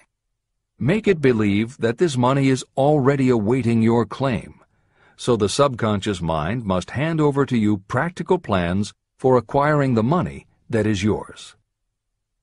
Give this thought to your imagination, and see what your imagination can or will do to create practical plans for the accumulation of money through transmutation of your desire. Do not wait for a definite plan through which you will exchange services or merchandise in return for the money you are visualizing.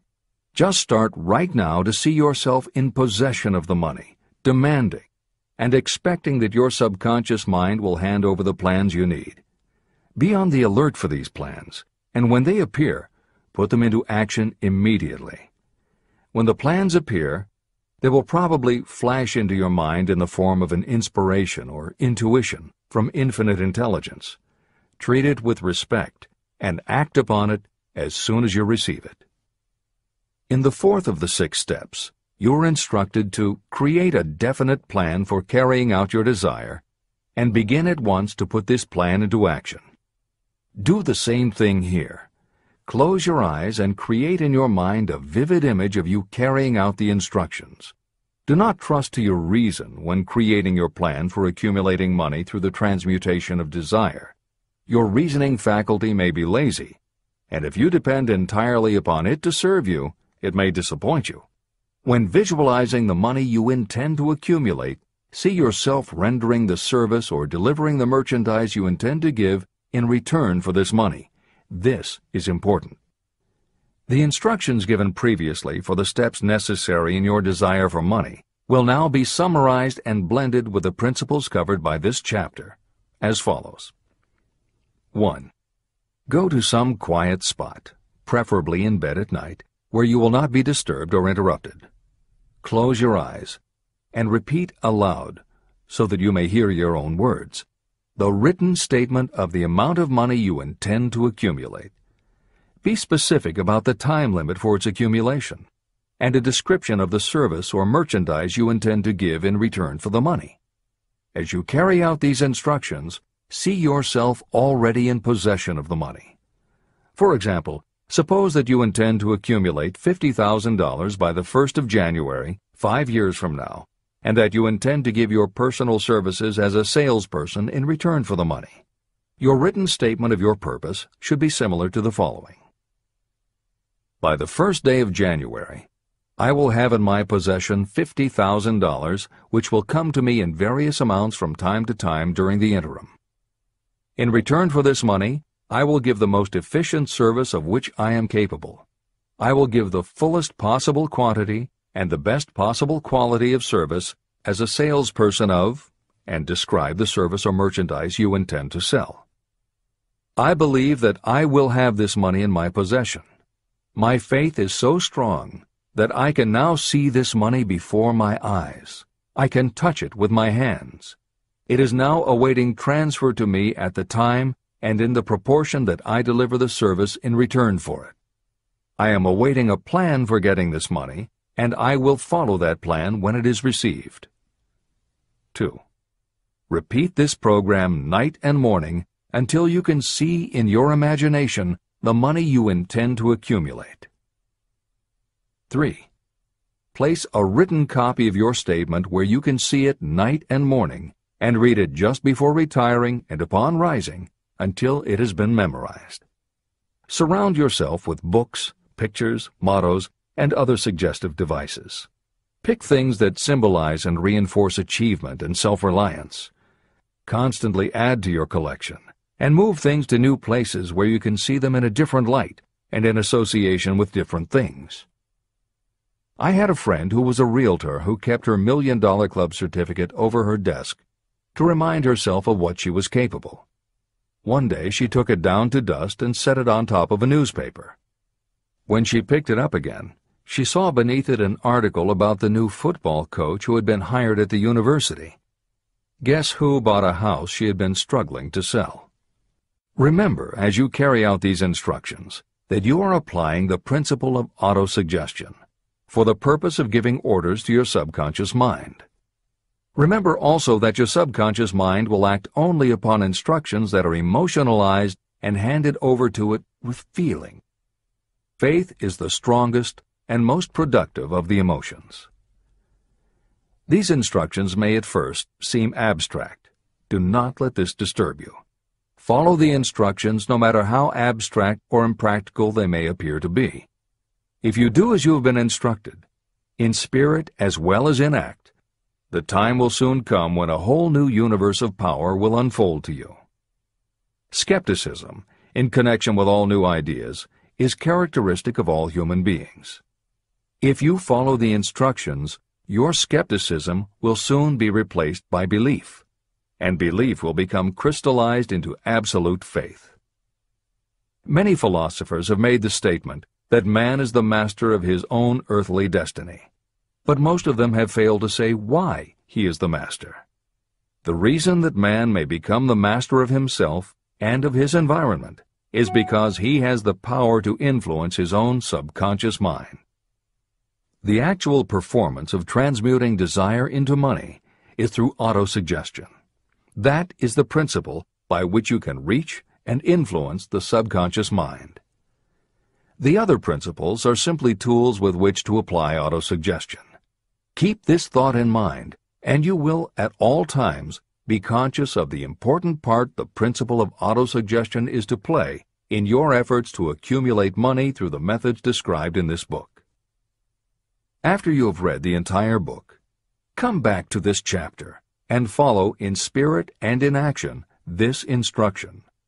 Read the entire chapter aloud once every night until you become thoroughly convinced that the principle of autosuggestion is sound and that it will accomplish for you all that has been claimed for it.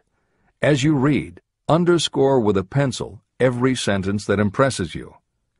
Follow the foregoing instruction to the letter, and it will open the way for a complete understanding and mastery of the principles of success. Every adversity, every failure, and every heartache carries with it the seed of an equivalent or a greater benefit. Chapter 6. Specialized knowledge, personal experiences or observations. the fourth step toward riches. There are two kinds of knowledge. One is general, the other is specialized. General knowledge, no matter how great in quantity or variety it may be, is of little use in the accumulation of money. The faculties of the great universities possess practically every form of general knowledge known to civilization. Most of the professors have little money. They specialize in teaching knowledge, but they do not specialize in the organization or the use of knowledge. Knowledge will not attract money unless it is organized and directed through practical plans for the specific purpose of accumulating money. Lack of understanding of this fact has been the source of confusion to millions of people who falsely believe that knowledge is power. It is nothing of the sort. Knowledge is only potential power. It becomes power only when and if it is organized into definite plans of action and directed to a definite end. The missing link in all systems of education is that educational institutions fail to teach their students how to organize and use the knowledge after they have acquired it. Many people made the mistake of assuming that because Henry Ford had little schooling, he was not a man of education. Those who made this mistake did not understand the real meaning of the word educate. That word is derived from the Latin word educo, meaning to educe, to draw out, or to develop from within. An educated person is not necessarily one who has an abundance of general or specialized knowledge. An educated person is one who has so developed the faculties of their mind that he or she may acquire anything they want or its equivalent without violating the rights of others. During the World War, a Chicago newspaper published editorials in which, among other statements, Henry Ford was called an ignorant pacifist. Mr. Ford objected to the statements and sued the paper for libeling him. When the suit was tried in the courts, the attorneys for the paper called Mr. Ford to the witness stand for the purpose of proving to the jury that he was ignorant. They asked Mr. Ford a great variety of questions. All of them intended to prove that while he might possess considerable specialized knowledge about manufacturing automobiles, he was in the main ignorant. Mr. Ford was asked such questions as, who was Benedict Arnold, and how many soldiers did the British send over to America to put down the rebellion of 1776? In answer to the last question, Mr. Ford replied, I do not know the exact number of soldiers the British sent over, but I have heard that it was a considerably larger number than ever went back.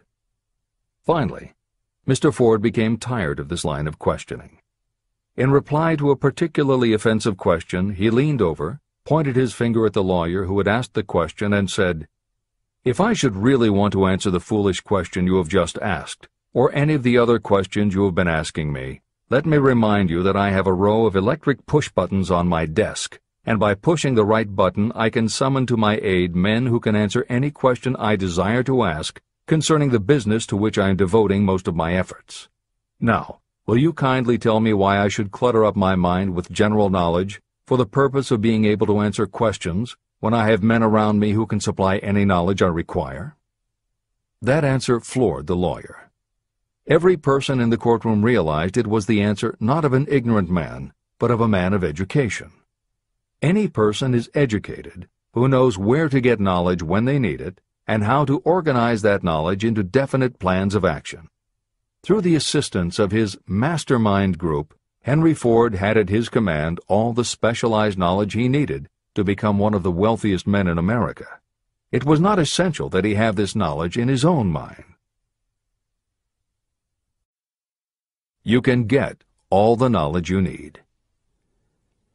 Before you can transmute your desire into money, you will require specialized knowledge of the service, merchandise, or profession that you intend to offer in return for fortune. Perhaps you may need much more specialized knowledge than you have the ability or the inclination to acquire. If this is true, you may bridge your weakness through the aid of your mastermind group. The mastermind is defined as coordination of knowledge and effort in a spirit of harmony between two or more people for the attainment of a definite purpose. The larger meaning of the mastermind group is explained in greater detail in later chapters. The accumulation of great fortunes calls for power, and power is acquired through highly organized and intelligently directed specialized knowledge. The imagination is literally the workshop where all plans are created. It is where the impulse, the desire, is given shape, form, and action through the aid of the imaginative faculty of the mind. It has been said that we can create anything that we can imagine. Through the aid of imagination, we have discovered and harnessed more of nature's forces during the past 50 years than during the entire history of the human race previous to that time. And even with all we have accomplished, we have come nowhere near the limit of what we are capable. Our only limitation, within reason, lies in the development and use of our imagination. The human imagination offers so much possibility, it is as though we have merely discovered that we have an imagination, and have just started to use it in a very elementary way. Two forms of imagination. The imaginative faculty functions in two forms. One is known as synthetic imagination, and the other as creative imagination. Synthesized imagination. Through this faculty, you arrange old concepts, ideas, or plans into new combinations. Synthesized imagination does not create anything. It merely works with the material of experience, education, and observation with which it is fed. It is the faculty used by most inventors, with the exception of those geniuses who draw upon the creative imagination when they cannot solve problems through synthesized imagination. Creative imagination. Through the faculty of creative imagination, the finite human mind has direct communication with infinite intelligence, the faculty through which hunches and inspirations are received. It is by this faculty that all basic or new ideas are handed over to mankind. It is through this faculty that we pick up vibes from other people, and in that way one individual may tune in or communicate with the subconscious minds of others. This concept is explained in greater detail later. The creative imagination works automatically, but only when your conscious mind is motivated, energized, and working at such a high rate that it becomes very perceptive and receptive, such as when the conscious mind is stimulated through the emotion of a strong desire. The great leaders of business, industry, and finance, and the great artists, musicians, poets, and writers became great because they developed the faculty of creative imagination. Desire is a thought, an impulse. It is nebulous and ephemeral. It is abstract and of no value until it has been transformed into its physical counterpart. While the synthesized imagination is the one that will be used most frequently in the process of transforming desire into money, there will be circumstances and situations that demand the use of the creative imagination as well. Both the synthesized and the creative imagination become more alert and receptive with use. And though your imaginative faculty may have become weak through lack of use, you can revive it. Just as any muscle or organ of the body develops the more it is used, your imagination also becomes more receptive in direct response to the amount that you use it. Use your synthesized imagination. First, let us focus attention on the development of the synthesized imagination. This is the faculty that you will use more often in converting desire into money. Transformation of the intangible impulse of desire into the tangible reality of money calls for the use of a plan or plans. To make plans, you must use your imagination. Mainly, this will require you to use your synthesized imagination as you draw upon your experience, your education, and your observations. Desire is only a thought. Through synthesized imagination, your experience, education, and observations will give it shape, form, and action. From the moment you follow those instructions and write out your desire and your plan, you will have actually taken the first of a series of steps that will enable you to convert the thought into its physical counterpart. Tapping into creative imagination. The earth on which you live, you yourself, and every other material thing are the result of evolutionary change, through which bits of matter have been organized and arranged in an orderly fashion. As far as science has been able to determine, the entire universe consists of but two things, matter and energy. Moreover, and this statement is of stupendous importance, this earth, Every one of the billions of individual cells of your body and every subatomic particle of matter began as an intangible form of energy. Through the combination of energy and matter has been created everything perceptible, from the largest star in the heavens down to and including man himself. Desire is a thought impulse. Thought impulses are forms of energy. When you begin the process of acquiring money by using the thought impulse of desire, you are drafting into your service the same stuff that nature used in creating this earth, as well as every material form in the universe, including your body and your brain, in which the thought impulses function. Under some circumstances, when your mind is operating at a high rate, your creative intelligence receives not just an idea, but also a flash of intuition. You get a hunch or a premonition about something or somebody.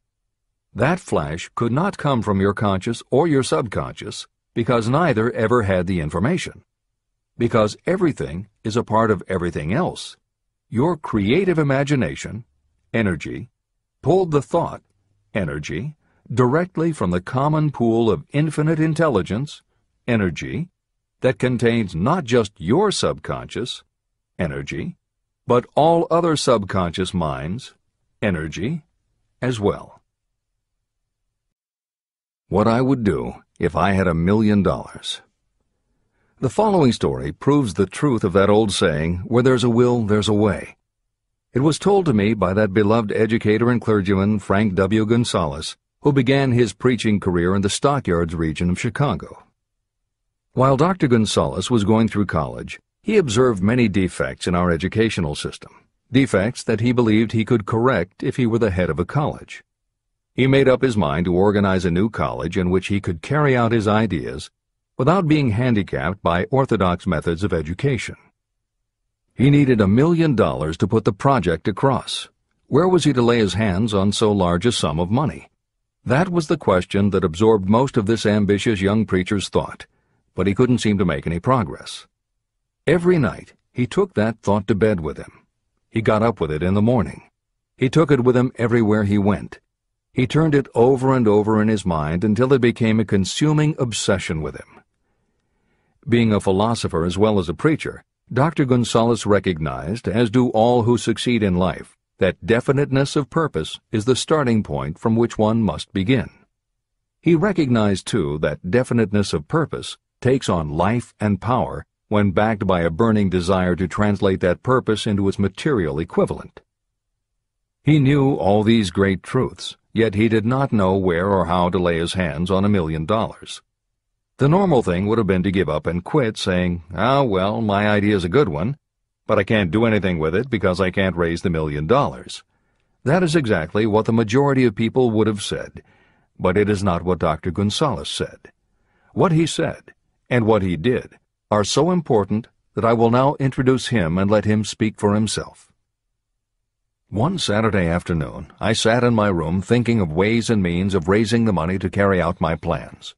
For nearly 2 years I had been thinking, but I had done nothing but think. The time had come for action. I made up my mind, then and there, that I would get the necessary $1 million within a week. How? I was not concerned about that. The main thing of importance was the decision to get the money within a specified time. I want to tell you that the moment I reached a definite decision to get the money within a specified time, a strange feeling of assurance came over me, such as I had never before experienced. Something inside me seemed to say, "Why didn't you reach that decision a long time ago? The money was waiting for you all the time." I called the newspapers and announced I would preach a sermon the following morning entitled, "What I Would Do If I Had $1 Million." I went to work on the sermon immediately, but I must tell you frankly that the task was not difficult because I had been preparing that sermon for almost 2 years. Long before midnight, I had finished writing the sermon.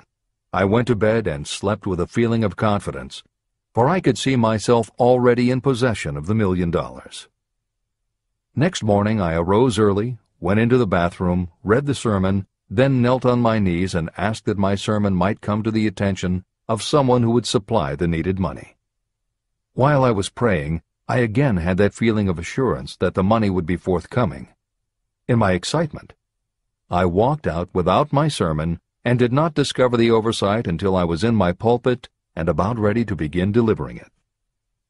It was too late to go back for my notes, and what a blessing that I couldn't go back. Instead, my own subconscious mind yielded the material I needed. When I arose to begin my sermon, I closed my eyes and spoke with all my heart and soul of my dreams. I not only talked to my audience, but I fancy I talked also to God. I told what I would do with $1 million if that amount were placed in my hands. I described the plan I had in mind for organizing a great educational institution, where young people would learn to do practical things and at the same time develop their minds. When I had finished and sat down, a man slowly arose from his seat, about 3 rows from the rear, and made his way toward the pulpit. I wondered what he was going to do. He came into the pulpit, extended his hand, and said, "Reverend, I liked your sermon. I believe you can do everything you said you would if you had $1 million. To prove that I believe in you and your sermon, if you will come to my office tomorrow morning, I will give you the $1 million. Observe this important fact. He got the money within 36 hours after he reached a definite decision in his own mind to get it and decided upon a definite plan for getting it. There was nothing new or unique about young Gonzales vaguely thinking about $1 million and weakly hoping for it. Others have had similar thoughts. But there was something very unique and different about the decision he reached on that memorable Saturday, when he put vagueness into the background and definitely said, "I will get that money within a week." The principle through which Dr. Gonzales got his $1 million is still alive. It is available to you. This universal law is as workable today as it was when the young preacher made use of it so successfully. How to transmute ideas into cash.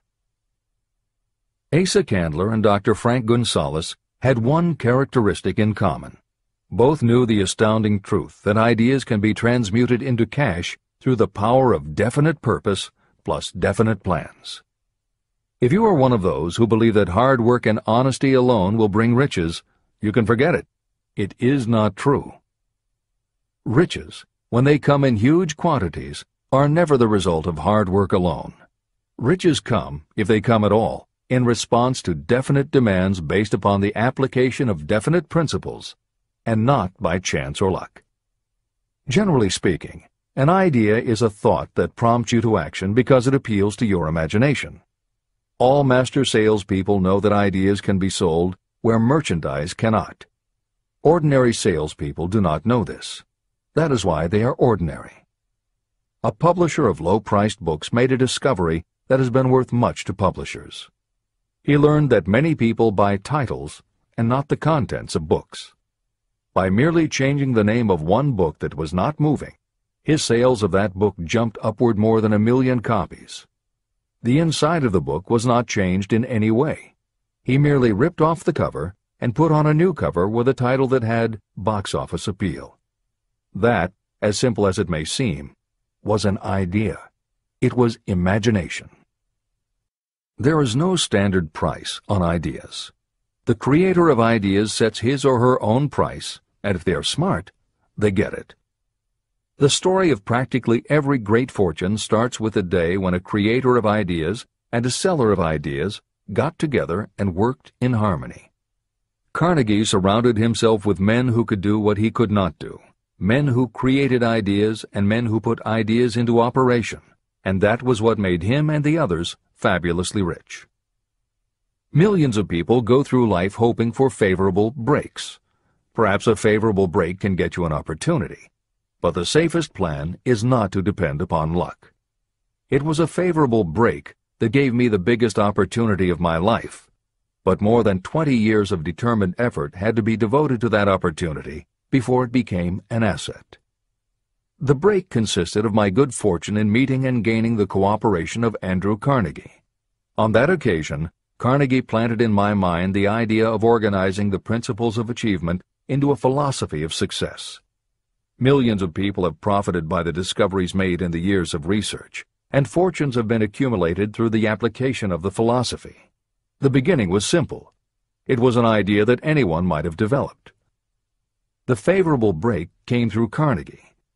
But what about the determination, definiteness of purpose, and the desire to attain the goal, and the persistent effort of all those years of research? It was no ordinary desire that survived disappointment, discouragement, temporary defeat, criticism, and the constant reminding that I was wasting my time. It was a burning desire, an obsession. When the idea was first planted in my mind by Mr. Carnegie, it was coaxed, nursed, and enticed to remain alive. Gradually, the idea became a giant under its own power, and it coaxed, nursed, and drove me. Ideas are like that. First you give life and action and guidance to ideas. Then they take on a power of their own and sweep aside all opposition. Ideas are intangible forces, but they have more power than the physical brains that give birth to them. They have the power to live on after the brain that creates them has returned to dust. You have learned that everything we create or acquire begins in the form of desire. Desire is taken on the first lap of its journey from the abstract to the concrete in the workshop of the imagination, where plans for its transition are created and organized. In Chapter 3, Desire, you were instructed to take 6 practical steps to begin translating your desire for money into its monetary equivalent. One of the steps you must take is the formation of a definite, practical plan or plans through which this transformation may be made. Following are the basic instructions for making practical plans. Ally yourself with a group of as many people as you may need for the creation and carrying out of your plan or plans for the accumulation of money. If your first plan fails, try another. If the first plan that you adopt does not work successfully, replace it with a new plan. If this new plan fails to work, replace it with still another, and so on, until you find a plan that does work. Right here is the point at which the majority of people meet with failure, because of their lack of persistence in creating new plans to take the place of those that fail. The most intelligent person living cannot succeed in accumulating money, or in any other undertaking, without plans that are practical and workable. Just keep this fact in mind, and remember when your plans fail that temporary defeat is not permanent failure. It may only mean that your plans have not been sound. Build other plans. Start all over again. Temporary defeat should mean only one thing: the certain knowledge that there is something wrong with your plan. Millions of people go through life in misery and poverty because they lack a sound plan through which to accumulate a fortune. Your achievement can only be as good as the plans you make. You are never whipped until you quit in your own mind. James J. Hill, who was the greatest railroad builder of them all, met with temporary defeat when he first tried to raise the capital needed to build the Great Northern Railroad from the east to the west. But he turned defeat into victory through new plans. Henry Ford met with temporary defeat not only at the beginning of his automobile career, but even after he had gone a long way toward the top. But he, too, created new plans and went marching on to financial victory. We see people who have accumulated great fortunes, but we often recognize only their triumph, and we overlook the temporary defeats that they had to surmount before arriving. No follower of this philosophy can reasonably expect to accumulate a fortune without experiencing temporary defeat.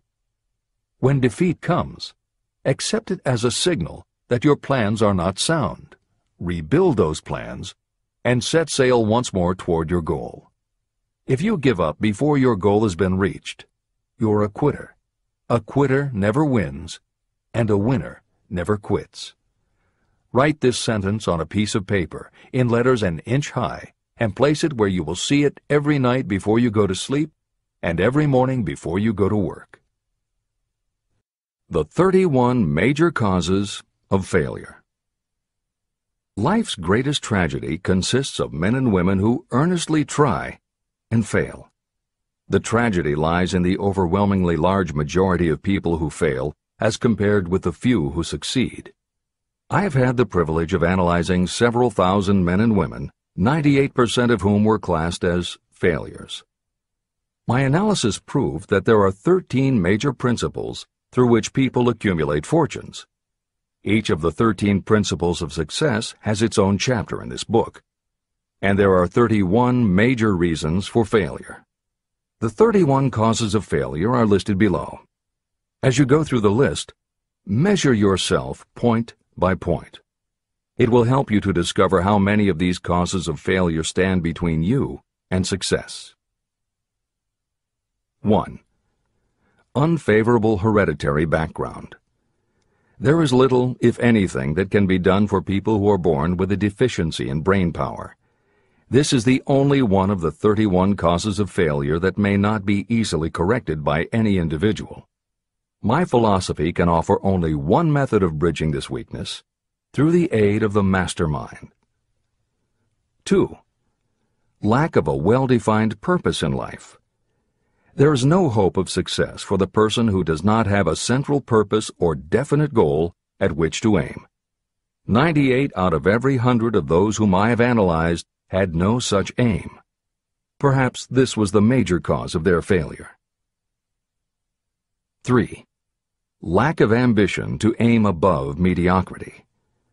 I can offer no hope for those who are so indifferent they do not want to get ahead in life and are not willing to pay the price. 4. Insufficient education.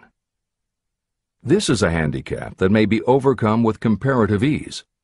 Experience has proven that the best educated people are often those who are self-made or self-educated. It takes more than a college degree to make you a person of education. Any person who is educated has learned to get whatever they want in life without violating the rights of others. Education consists not so much of knowledge, but of knowledge effectively and persistently applied. You are paid not merely for what you know, but for what you do with what you know. 5. Lack of self-discipline. Discipline comes through self-control. This means that you must control all negative qualities. Before you can control conditions, you must first control yourself. Self-mastery is the hardest job you will ever tackle. If you do not conquer yourself, you will be conquered by yourself. By stepping in front of a mirror, you may see both your best friend and your greatest enemy. 6. Ill health. No person may enjoy outstanding success without good health. Many of the causes of ill health are subject to mastery and control. These, in the main, are overeating of foods not conducive to health, wrong habits of thought or negative thinking, wrong use of and overindulgence in sex, lack of proper physical exercise, an inadequate supply of fresh air due to improper breathing. 7. Unfavorable environmental influences during childhood.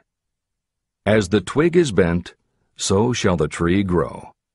Most people who have criminal tendencies acquire them as the result of bad environment and improper associates during their childhood or youth. Procrastination. This is one of the most common causes of failure. Procrastination stands within the shadow of every human being, waiting its opportunity to spoil your chances of success. Most of us go through life as failures because we are waiting for the time to be right to start doing something worthwhile. Do not wait. The time will never be just right. Start where you stand, work with whatever tools you have at your command, and you will acquire better tools as you go along. 9. Lack of persistence. Most of us are good starters, but poor finishers of everything we begin. People are prone to give up at the first signs of defeat. There is no substitute for persistence. The person who makes persistence his or her watchword discovers that failure finally becomes tired and makes its departure. Failure cannot cope with persistence. 10. Negative personality. there is no hope of success for the person who repels people through a negative personality. Success comes through the application of power, and power is attained through the cooperative efforts of other people. A negative personality will not induce cooperation. 11. Lack of control of sexual urges. Sexual energy is the most powerful of all the stimuli that move people into action. Because it is the most powerful of the emotions, if it is controlled, it can be converted into other creative channels. 12. Uncontrolled desire for something for nothing. The gambling instinct drives millions of people to failure. Evidence of this may be found in the Wall Street stock market crash of 1929, during which millions of people tried to make money by gambling on stock margins. Editor's comments. For those who are not familiar with the stock market and buying on margin, the following is a simplified explanation of what caused the crash of '29. The first thing to understand is that prior to the Great Depression there was widespread optimism about the expanding economy. Businesses were booming, and the people who had invested in those companies were making fortunes almost overnight. When the average person saw how much money was being made, they wanted to get in on it, and there was a way for them to do it. Even average people who didn't have enough ready cash to buy stocks could do so because brokers allowed customers to purchase stocks on margin by making what amounted to a down payment. However, part of the purchase agreement stated that when the brokers called in the margin accounts, which they could do at any time, the customers would have to come up with the rest of the cash immediately to pay the balance owing on the original purchase price. That is why Hill used the term gambling when he referred to the stock market. These average people weren't investing in companies. They were betting on the future rise in value. The idea, in the average person's mind, was that they would only have to scrape together enough to pay the margin, which was a small percentage of the full cost. Then when the price of the stock went up, they would sell, which would give them more than enough money to pay the broker the balance owing on the purchase price, and they could pocket the difference. This worked fine as long as stock prices continued to rise, but when the stock market crashed, the stockbrokers called in the margins, and the people who had bought at prices they really couldn't afford suddenly found that they had to come up with the cash. And that was why so many average people got wiped out in the crash of '29. They gambled money they didn't have by buying on margin. This is the end of the editor's comments. 13. Lack of a well-defined power of decision. Those who succeed reach decisions promptly and change them very slowly. Those who fail reach decisions very slowly and change them frequently and quickly. Indecision and procrastination are twins. Where one is found, the other is also usually found. Kill off this pair before they completely tie you to the treadmill of failure. 14. One or more of the 6 basic fears: fear of poverty, fear of criticism, fear of ill health, fear of loss of love, fear of old age, and fear of death. You will find an in-depth analysis of these 6 basic fears in the final chapter. They must be mastered before you can market your services effectively. 15. Wrong selection of a mate in marriage.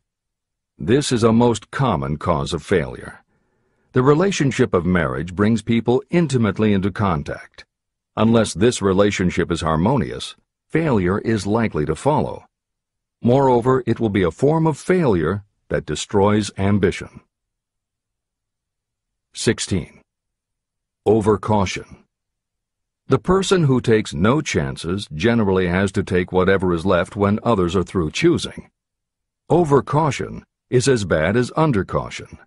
Both are extremes to be guarded against. Life itself is filled with the element of chance. 17. Wrong selection of associates in business. This is one of the most common causes of failure in business. In marketing personal services, you should use great care to select an employer who will be an inspiration and who is intelligent and successful. We emulate those with whom we associate most closely. Pick an employer who is worth emulating. 18. Superstition and prejudice. Superstition is a form of fear. It is also a sign of ignorance. Successful people keep open minds and are afraid of nothing. 19. Wrong selection of a vocation. You cannot have outstanding success in work that you do not like. The most essential step in the marketing of personal services is that of selecting an occupation into which you can throw yourself wholeheartedly. Although money or circumstances may require you to do something you don't like for a time, no one can stop you from developing plans to make your goal in life a reality. Editor's comments.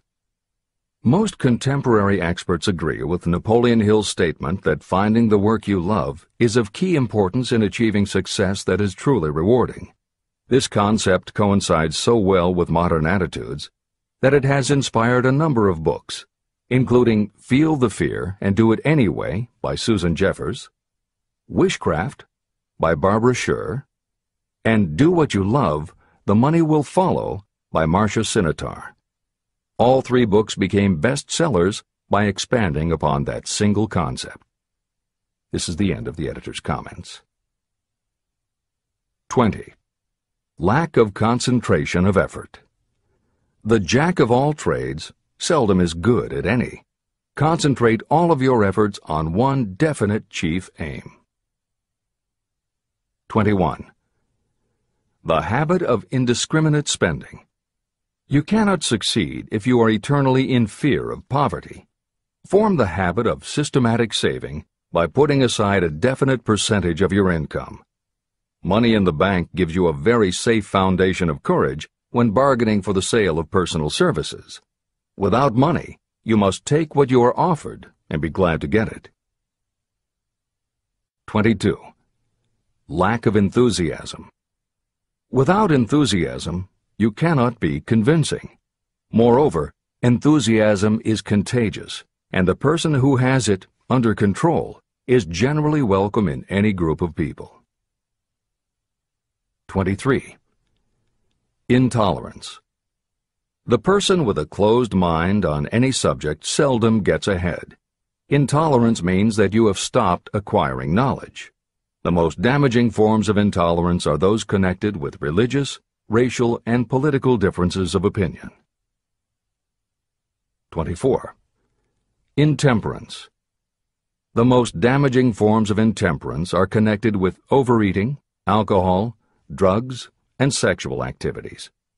Overindulgence in any of these can be fatal to success. 25. Inability to cooperate with others. More people lose their positions and their big opportunities in life because of this fault than for all other reasons combined. It is a fault that no well-informed business person or leader will tolerate. 26. Possession of power that was not acquired through self-effort. Sons and daughters of wealthy parents and others who inherit money that they did not earn. Power in the hands of one who did not acquire it gradually is often fatal to success. Quick riches are more dangerous than poverty. 27. Intentional dishonesty. There is no substitute for honesty. You may be temporarily dishonest because of circumstances over which you have no control without permanent damage, but there is no hope for you if you are dishonest by choice. Sooner or later, your deeds will catch up with you, and you will pay by loss of reputation and perhaps even loss of liberty. 28. Egotism and vanity. These qualities serve as red lights that warn others to keep away. They are fatal to success. 29. Guessing instead of thinking. Most people are too indifferent or lazy to acquire facts with which to think accurately. They prefer to act on opinions created by guesswork or snap judgments. 30. Lack of capital. This is a common cause of failure among those who start out in business for the first time. You must have a sufficient reserve of capital to absorb the shock of your mistakes and to carry you over until you have established a reputation. 31. Here, name any particular cause of failure from which you have suffered that has not been included in the foregoing list. Contained in these 31 major causes of failure is the description of practically every person who tries and fails. Analysis of over 25,000 men and women who had experienced failure reveals that lack of decision was near the head of the list of the 31 major causes of failure. Procrastination, the opposite of decision, is a common enemy which practically every person must conquer. You will have an opportunity to test your capacity to reach quick and definite decisions when you finish reading this book and begin to put the principles into action. My analysis of several hundred people who had accumulated fortunes well beyond the $1 million mark disclosed the fact that every one of them had the habit of reaching decisions promptly and of changing these decisions slowly. People who fail to accumulate money, without exception, have the habit of reaching decisions, if at all, very slowly, and of changing these decisions quickly and often. The majority of people who fail to accumulate the money they need are generally easily influenced by the opinions of others. They permit gossip, rumors, other people's opinions, and the news reporters to do their thinking for them. Opinions are the cheapest commodities on earth. Everyone has a flock of opinions they are ready to tell anyone who will listen. If you are too influenced by other people's opinions when you reach decisions, you will not succeed in any undertaking, much less in that of transmuting your own desire into money. If you are influenced by the opinions of others, you will have no desire of your own. Keep your own counsel. Rely on yourself to reach your own decisions when you begin to put these principles into practice, and follow through on your decisions. Take no one into your confidence except the members of your mastermind group, and be very sure that you choose for your group only those who will be in complete sympathy and harmony with your purpose. Close friends and relatives, while not meaning to do so, often handicap one through opinions. And for some reason, even friends often seem to think that ridiculing you and your plans is funny. Thousands of men and women carry inferiority complexes with them all through life because some well-meaning but ignorant person destroyed their confidence through opinions or ridicule. You have a brain and mind of your own. Use it, and reach your own decisions. If you need facts or information from others to help you reach decisions, acquire the facts or information you need quietly, without disclosing your purpose. It is characteristic of people who have a smattering of knowledge to try to give the impression that they know more than they do. Such people generally do too much talking and too little listening. Keep your eyes and ears open and your mouth closed if you wish to acquire the habit of prompt decision. Those who talk too much do little else. If you talk more than you listen, you may miss some important piece of knowledge that might have been very useful to you. By talking too much, you may also disclose your plans and purposes to people who will take great delight in defeating you because they envy you. Remember, every time you open your mouth in the presence of a person who really has knowledge, you tip your hand and show that person your exact stock of knowledge, or you tip your hand to your lack of it. The mark of genuine wisdom is modesty and silence. Keep in mind that every person is, like you, seeking the opportunity to accumulate money. If you talk about your plans too freely, you may be surprised when you learn that some other person has beat you to it by using the plans you bragged about. Let one of your first decisions be to keep a closed mouth and open ears and eyes. As a reminder to yourself, copy the following epigram in large letters and place it where you will see it daily. Tell the world what you intend to do, but first, show it. This is the equivalent of saying that deeds and not words are what count most. The value of decisions depends upon the courage required to render them. The great decisions that served as the foundation of civilization were reached by assuming great risks, which often meant the chance of death.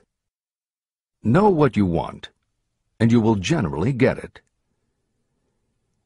Throughout this philosophy, you will find the suggestion that thought, backed by strong desire, will transmute itself into its physical equivalent.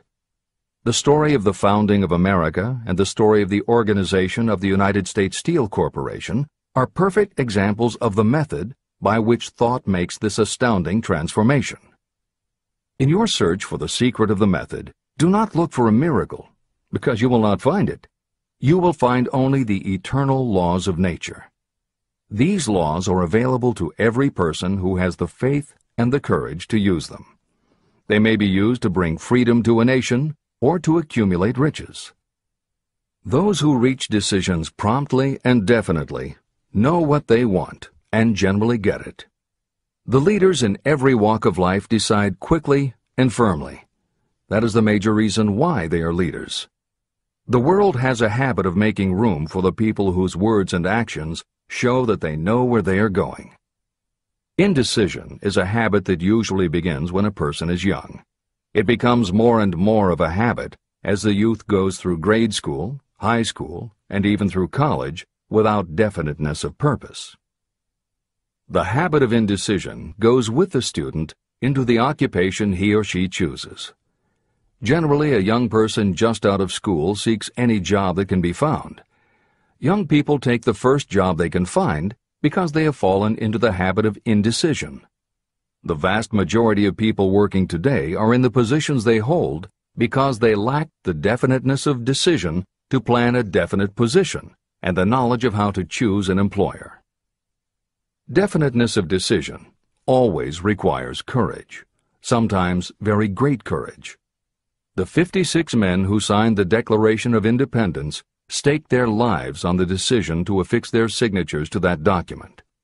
The person who reaches a definite decision to go after a specific job and make life pay the price he or she asks does not stake his or her life on that decision. They stake their economic freedom. Financial independence, riches, and desirable business positions are not within reach of the person who neglects or refuses to expect, plan, and demand these things.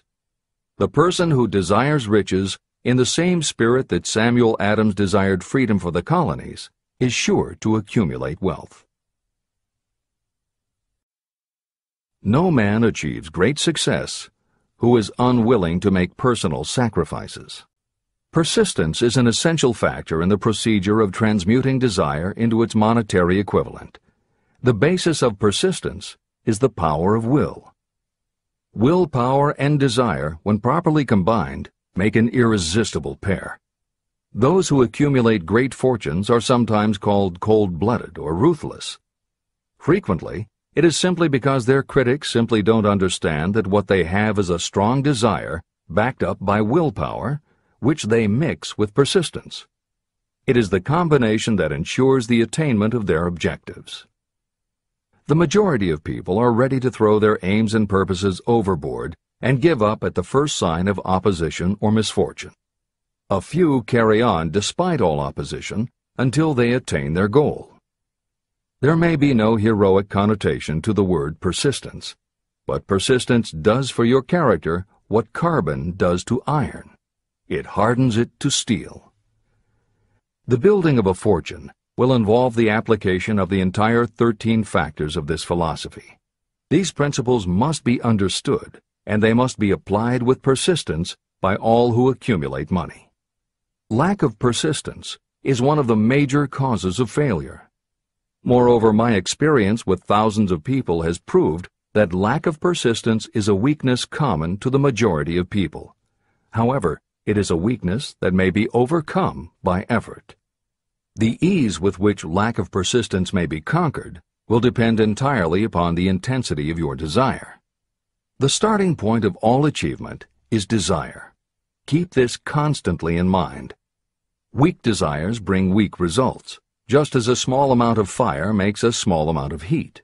If you are lacking in persistence, this weakness may be remedied by building a stronger fire under your desires. Fortunes gravitate to those whose minds have been prepared to attract them. just as surely as water gravitates to the ocean. Occasional effort to apply the rules will be of no value to you. To get results, you must apply all of the rules until they become a fixed habit with you. In no other way can you develop the necessary money consciousness. Just as money is attracted to those who have deliberately set their mind on it, poverty is attracted to those whose mind is open to it. And although money consciousness must be developed intentionally, poverty consciousness develops without conscious application of habits favorable to it. Poverty consciousness will seize the mind that is not occupied with money consciousness. If you understand the point of the preceding paragraph, you will understand the importance of persistence in the accumulation of a fortune. Without persistence, you will be defeated even before you start. With persistence, you will win. Be persistent, no matter how slowly you may have to move at first. With persistence will come success. Those who pick themselves up after defeat and keep on trying finally arrive, and the world says, "I knew you could do it." The hidden guide lets no one enjoy great achievement without passing the persistence test. Those who can't take it simply do not make the grade. Those who can take it are rewarded for their persistence, and in return they get the goal they are pursuing. But that is not all. They receive something infinitely more important than material compensation: the knowledge that every failure brings with it the seed of an equivalent advantage. Persist past your failures. The people who learn from experience the importance of persistence will not accept defeat as being anything more than temporary. They are the ones whose desires are so persistently applied that defeat is finally changed into victory. We see that an overwhelmingly large number of people go down in defeat, never to rise again. We also see the few who take the punishment of defeat as an urge to greater effort. But what we do not see, what most of us never suspect of existing, is the silent but irresistible power that comes to the rescue of those who fight on in the face of discouragement. If we speak of this power at all, we call it persistence and let it go at that. One thing is sure: if you do not have persistence, you will not achieve noteworthy success in any calling. These are the weaknesses that must be mastered by anyone who really wants to accumulate riches. 1. Failure to recognize and to define clearly exactly what you want. 2. Procrastination, with or without cause, usually backed up with a long list of alibis and excuses. 3. Lack of interest in acquiring specialized knowledge. 4. Indecision, and the habit of passing the buck instead of facing issues squarely, also backed by alibis and excuses. 5. The habit of relying upon excuses instead of making definite plans to solve your problems. 6. Self-satisfaction. There is little remedy for this, and no hope for those who suffer from it. 7. Indifference, usually reflected in your readiness to compromise rather than meet opposition and fight it. 8. The habit of blaming others for your mistakes and accepting circumstances as being unavoidable. 9. Weakness of desire because you neglected to choose motives that will push you to take action. 10. Willingness to quit at the first sign of defeat, based upon one or more of the 6 basic fears. 11. Lack of organized plans that you have written out so they can be analyzed. 12. The habit of neglecting to act on ideas or to grasp opportunity when it presents itself. 13. Wishing instead of willing. 14. The habit of compromising with poverty instead of aiming at riches. A general lack of ambition to be, to do, or to own. 15. Searching for all the shortcuts to riches, trying to get without giving a fair equivalent, usually reflected in the habit of gambling or trying to drive unfair bargains. 16. Fear of criticism, resulting in failure to create plans and put them into action, because of what other people might think, do, or say. This is one of your most dangerous enemies because it often exists in your subconscious mind and you may not even know it is there. See the 6 basic fears in the last chapter. If you fear criticism. Following is an examination of the symptoms of the fear of criticism. The majority of people permit relatives, friends, and the public at large to influence them so that they cannot live their own lives because they fear criticism. Many people make mistakes in marriage but stay married, then go through life miserable and unhappy because they fear criticism. Anyone who has submitted to this form of fear knows the irreparable damage it does by destroying one's ambition and the desire to achieve. Millions of people neglect to go back and get an education after having left school because they fear criticism.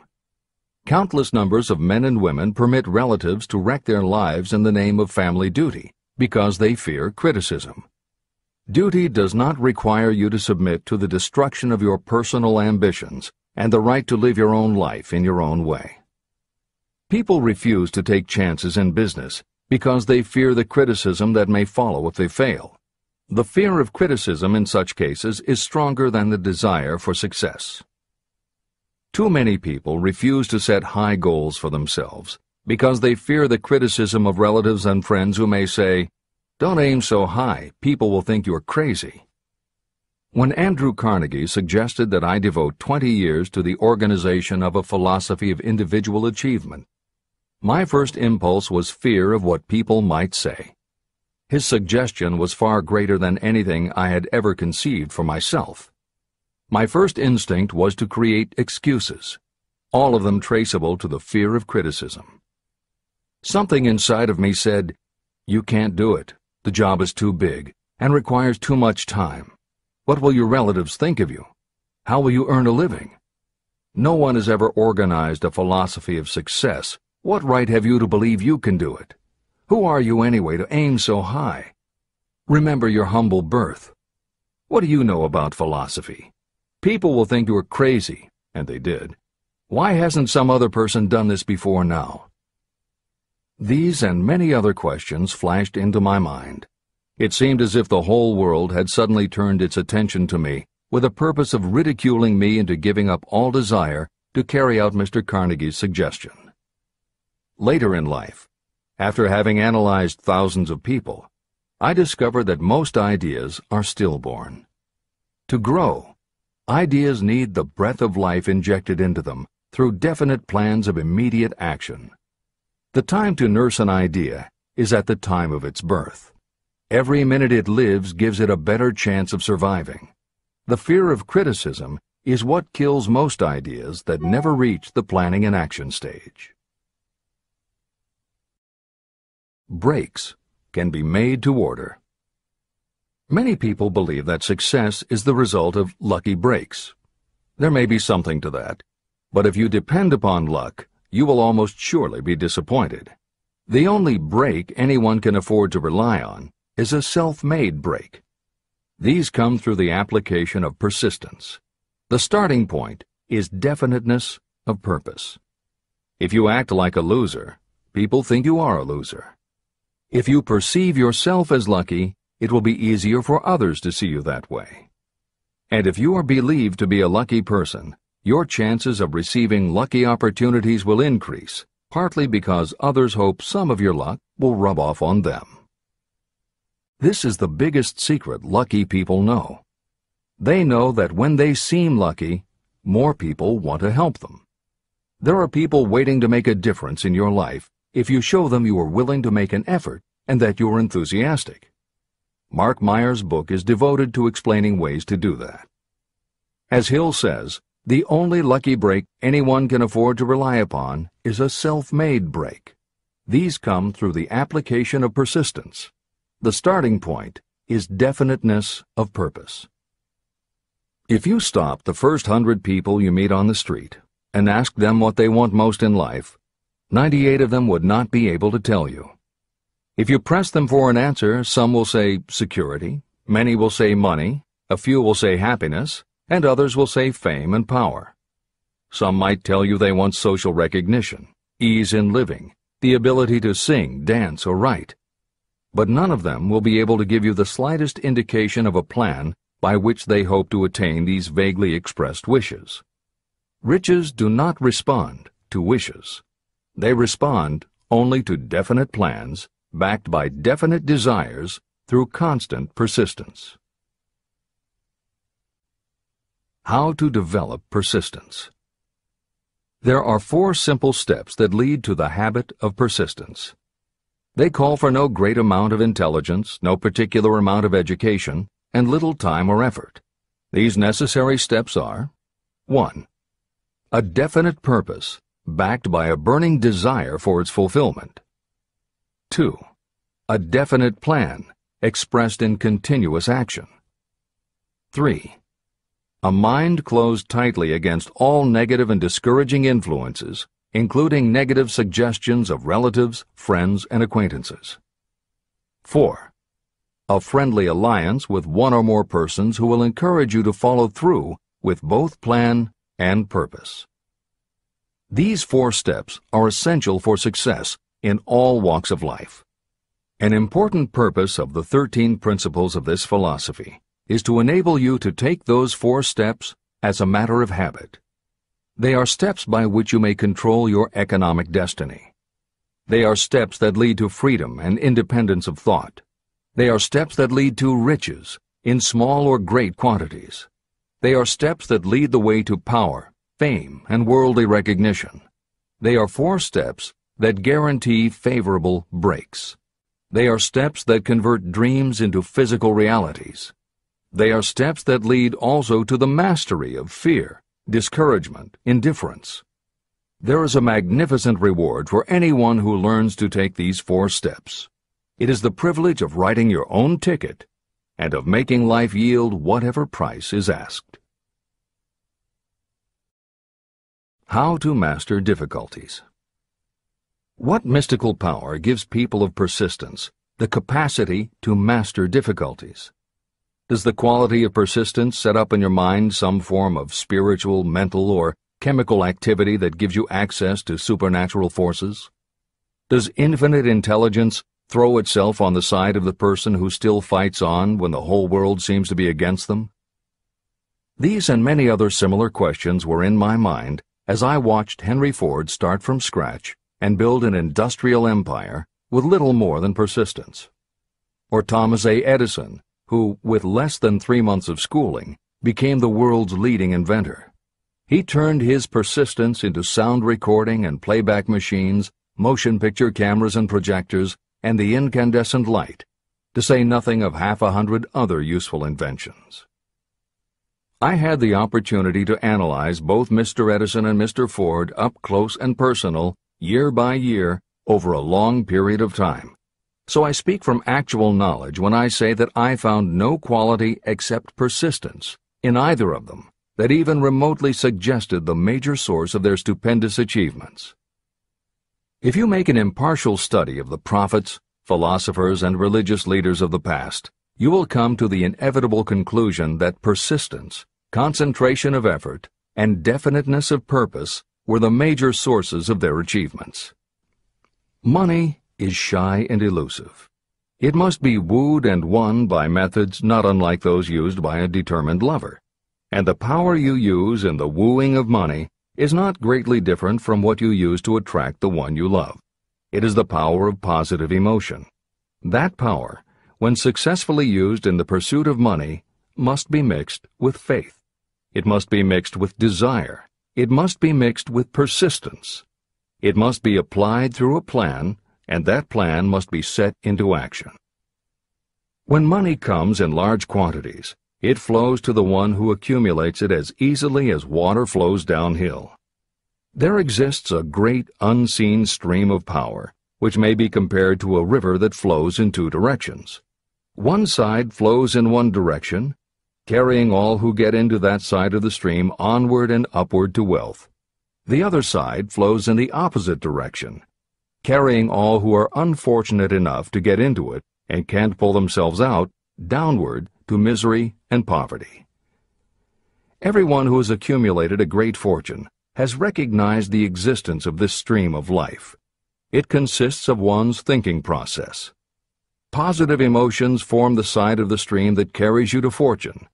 Negative emotions form the side that carries you down to poverty. This is a point of great importance to the person who is following this book with the object of accumulating a fortune. If you are caught in the side of the stream of power that leads to poverty, this book will serve as an oar by which you may propel yourself over into the other side of the stream. But it can serve you only through application and use. Merely reading and passing judgment on it, either one way or another, will be of no benefit to you. Poverty and riches can change places, but when riches take the place of poverty, the change only happens through well-conceived and carefully executed plans. The same is not true of poverty. Poverty needs no plan. It needs no one to help it because it is bold and ruthless. Riches are shy and timid. They have to be attracted. Creativity. It seemed quite significant to me when I made the discovery that practically every great leader I had the privilege of analyzing was a man whose achievements were largely inspired by a woman. In most instances, the woman was a wife, of whom the public had heard little or nothing. In a few of the cases I studied, the source of inspiration was the other woman. The pages of history are filled with the records of great men whose achievements may be traced directly to the influence of women who aroused the creative faculties of their minds. Napoleon Bonaparte was one of these. When inspired by his first wife, Josephine, he was irresistible and invincible. When his better judgment or reasoning faculty prompted him to put Josephine aside, he began to decline. His defeat and exile to St. Helena were not far distant. Abraham Lincoln was a notable example of a great leader who achieved his greatness through the discovery and use of his faculty of creative imagination. It is noted in practically every book written about Lincoln that he discovered and began to use this faculty as the result of the love that he experienced when he met Anne Rutledge. This is more than an interesting historical fact. It is of significance in connection with the role sexuality plays in the study of the source of genius. Following is a list of famous men of outstanding achievement: George Washington, Napoleon Bonaparte, William Shakespeare, Abraham Lincoln, Ralph Waldo Emerson, Robert Burns, Thomas Jefferson, Elbert Hubbard, Elbert H. Gary, Woodrow Wilson, John H. Patterson, Andrew Jackson, Enrico Caruso.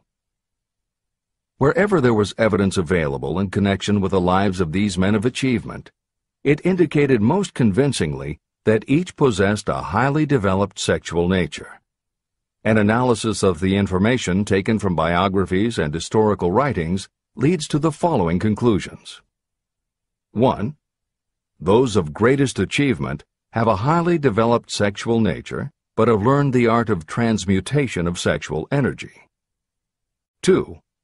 Those who have accumulated great fortunes and achieved outstanding recognition in literature, art, industry, architecture, and the professions were motivated by the influence of a mate or lover. When driven by these emotions, people become gifted with a superpower for action. If you understand this, you will also understand that sexual transmutation contains the secret of creative ability. Editor's comments. As noted previously, although Hill's analysis focused on men, today there is a wide range of biographies about women who have succeeded in every aspect of life, including business, politics, religion, sports, entertainment, and the arts. Bearing in mind that biographical information is always subjective, the reader can now find ample material from which to draw a conclusion as to whether Hill's theory about sexuality as a motivating force is equally evident in women. Napoleon Hill had to do an in-depth analysis of. Today, we just turn on the television, and we're inundated with intimate details about both men and women, suggesting that the best and the brightest are apparently also the sexiest. Although scandals aren't usually cited as scientific proof, the exposés of some of the biggest entertainment and sports stars, high-profile CEOs of major companies, numerous politicians, and even a few presidents, all make at least a common-sense case for Hill's theory about the correlation between sexuality and success. This is the end of the editor's comments. Obviously, this does not mean that everyone who is highly sexed is a genius. People attain the status of a genius only when and if they stimulate their minds so that they can draw upon the forces available through the creative faculty of the imagination. Although it is the most important of the stimuli or motivators, the mere possession of sexual energy is not sufficient to produce a genius. The energy must be transmuted from desire for physical contact into some other form of desire and action before it will lift one to the status of a genius. Genius and creative imagination. A definition of genius might be someone who has discovered how to increase the intensity of thought to the point where that person can freely communicate with sources of knowledge not available through the ordinary rate of thought. This definition should prompt some questions in the mind of anyone reading this book.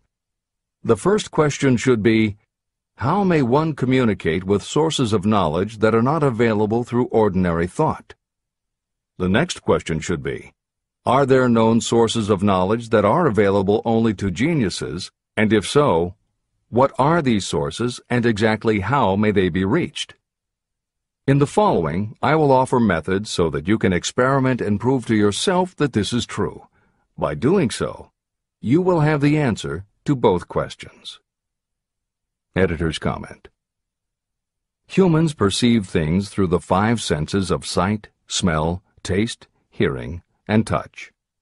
Another kind of perception, as when you have a feeling about something, was discussed in the chapters on desire, faith, and autosuggestion. This kind of perception is often referred to as the 6th sense, and in the following Hill explores the relationship between sexuality, motivation, creative imagination, and the 6th sense. This is the end of the editor's comment. The reality of a 6th sense has been fairly well established. This 6th sense is creative imagination. The faculty of creative imagination is something the majority of people never use during an entire lifetime, and if they do use it, it usually happens by mere accident. Only a small number of people deliberately use their creative imagination for a specific purpose. Those who do use this faculty voluntarily and with understanding of its functions are geniuses. Creative imagination is the direct link between your finite mind and what I have termed infinite intelligence. All revelations and all discoveries of basic or new principles in the field of invention take place through the faculty of creative imagination. When ideas, concepts, or hunches flash into your mind, they can only have come from one or more of the following sources. 1. From the mind of some other person who has just released the thought, idea, or concept through conscious thought. 2. Your subconscious mind, which stores every thought and impression that ever reached your brain through any of the 5 senses. 3. From another person's subconscious storehouse. 4. Infinite intelligence.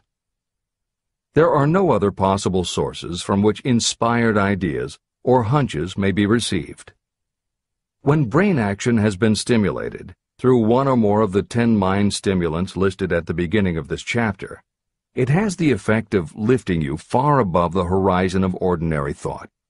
It permits you to envision distance, scope, and quality of thoughts not available on the lower plane, such as when you are solving routine problems of business.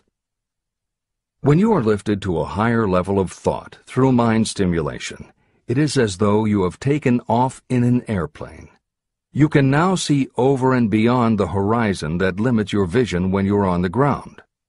Not only that, but while you are on this higher level of thought, you are not even aware of such things as the problems of gaining the 3 basic necessities of food, clothing, and shelter. You are in a world of thought in which the ordinary workaday thoughts have been removed, just as the hills and valleys that obstruct your vision on the ground don't interfere when you are in an airplane. While on this exalted plane of thought, the creative faculty of the mind is given freedom for action. The way has been cleared for the 6th sense to function. It becomes receptive to ideas that could not reach the individual under any other circumstances. The 6th sense is the faculty that marks the difference between a genius and an ordinary individual. Developing your creative imagination. A mind stimulant is any influence that will either temporarily or permanently increase the intensity of thought. The previously mentioned 10 major stimulants are those most commonly resorted to.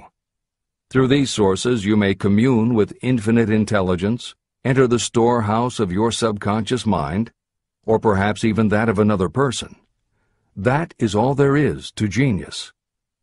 The more you use your creative faculty, the more alert and receptive it becomes to factors originating outside your conscious mind. And the more this creative faculty is used, the more you will rely upon it for your thoughts and ideas. This faculty can be cultivated and developed only through use. What we generally refer to as our conscience operates entirely through the faculty of the 6th sense. The great artists, writers, musicians, and poets become great because they acquire the habit of relying upon the still small voice that speaks from within, through their creative imagination. Anyone with a keen imagination knows that some of their best ideas come through so-called hunches. One of the best-known public speakers admits that his speeches are only really great when he closes his eyes and begins to rely entirely upon the faculty of creative imagination. When asked why he closed his eyes just before the climax of his speech, he replied, "I do it because then I speak through ideas that come to me from within." One of America's most successful and best-known financiers has the habit of closing his eyes for 2 or 3 minutes before making a decision. When asked why, he replied, "With my eyes closed, I am able to draw upon a source of superior intelligence." Dr. Elmer R. Gates created more than 200 useful patents through the process of cultivating and using his creative faculty. His method is significant to anyone interested in attaining to the status of genius. Dr. Gates was one of the really great, though less publicized, scientists of the world. In his laboratory, he had what he called his personal communication room. It was practically soundproof, and all light could be shut out. It had a small table on which he kept a pad of writing paper. In front of the table, on the wall, was a light switch. When Dr. Gates desired to draw upon the forces available to him through his creative imagination, he would go into this room, seat himself at the table, shut off the lights, and concentrate on the known factors of the invention he was working on.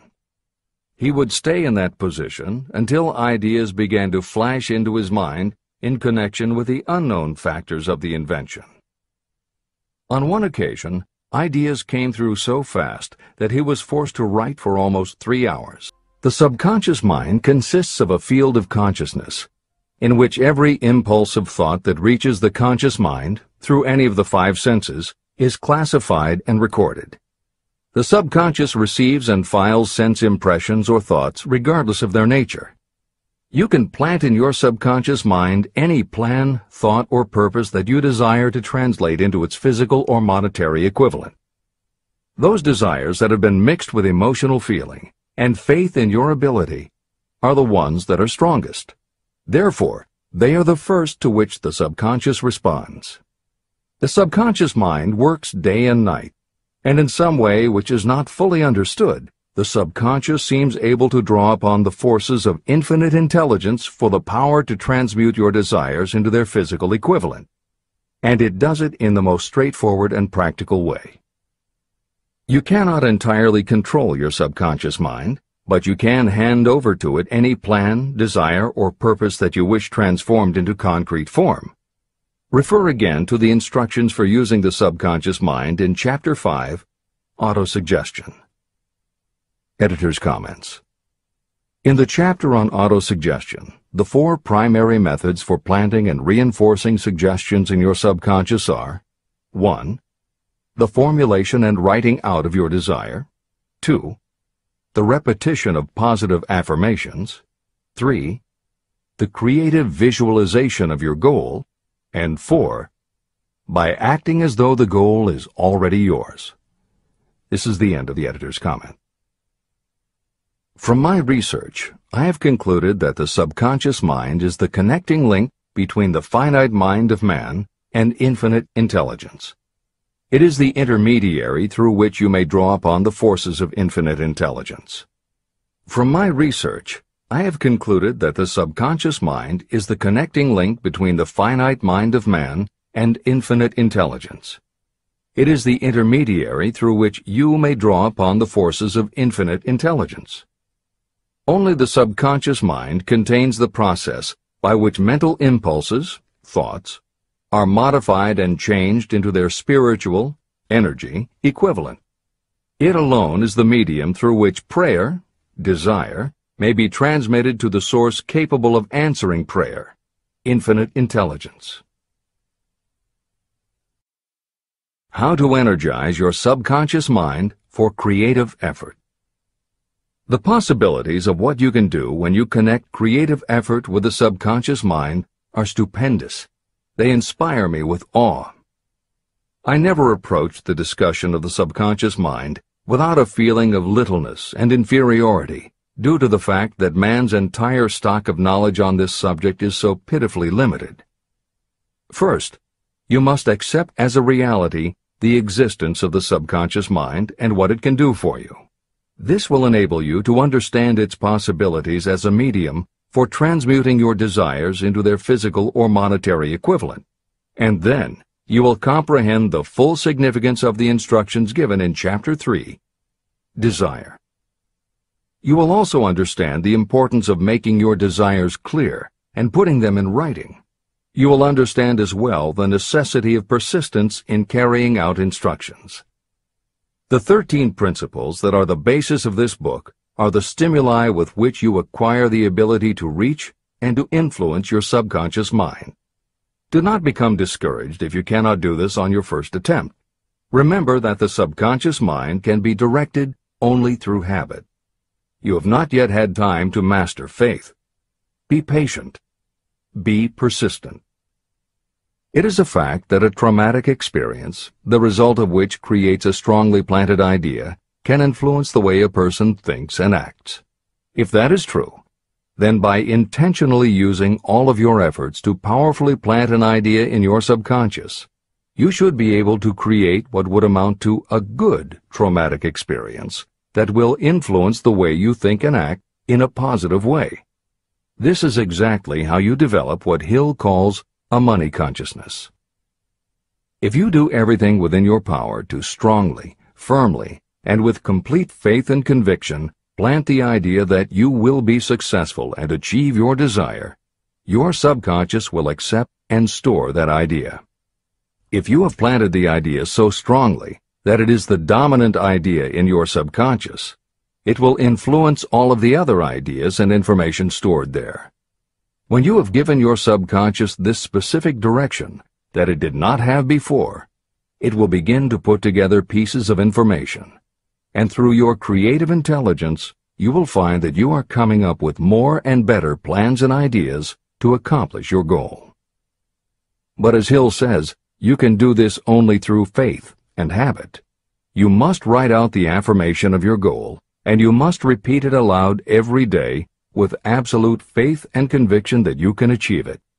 You must vividly and creatively visualize yourself achieving your goal, and you must do it every day.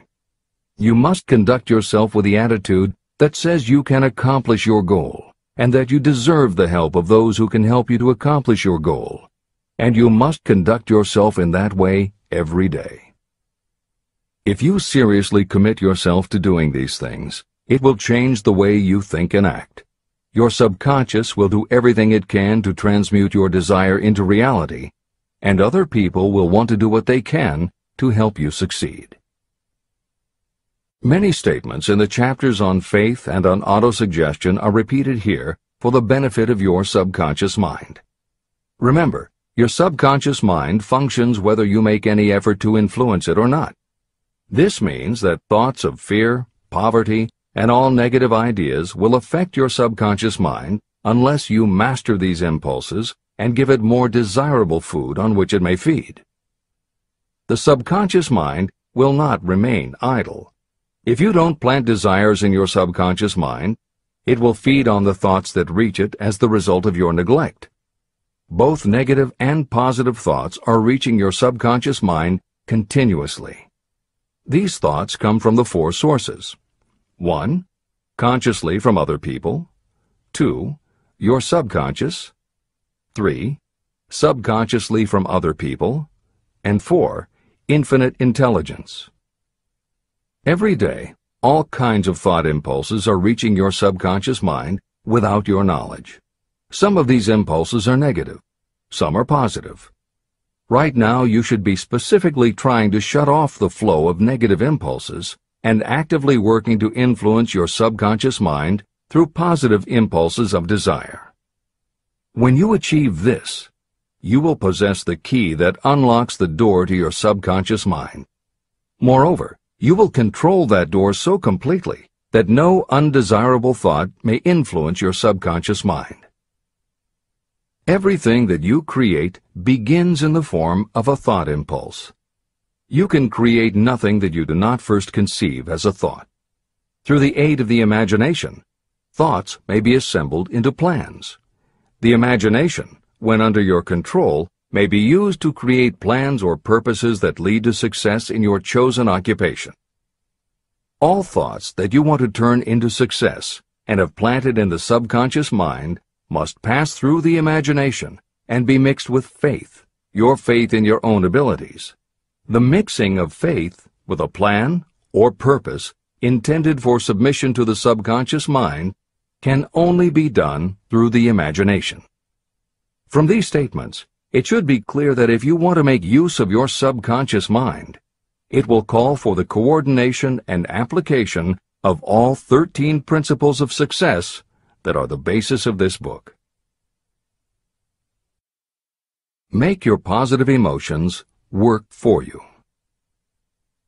The subconscious mind is more susceptible to influence by thought mixed with feeling or emotion than it is by thoughts originating solely in the reasoning portion of the mind.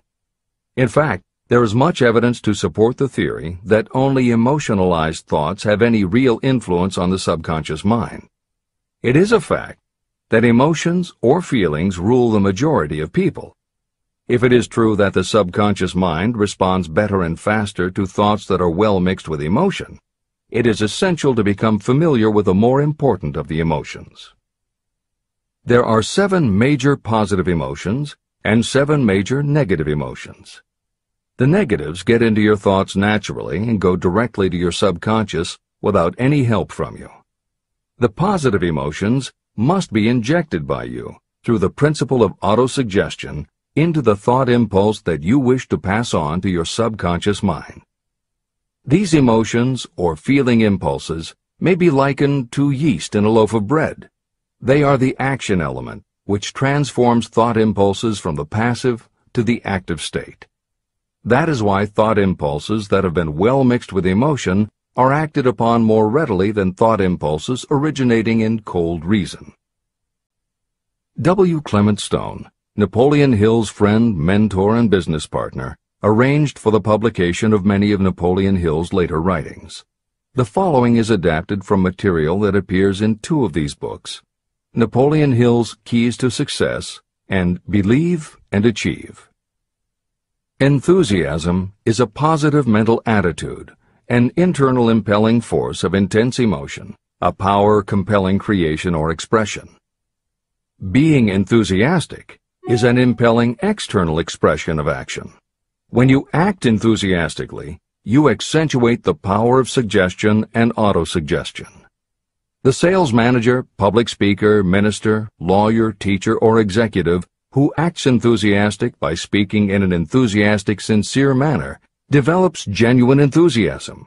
If you act enthusiastic, your emotions will follow.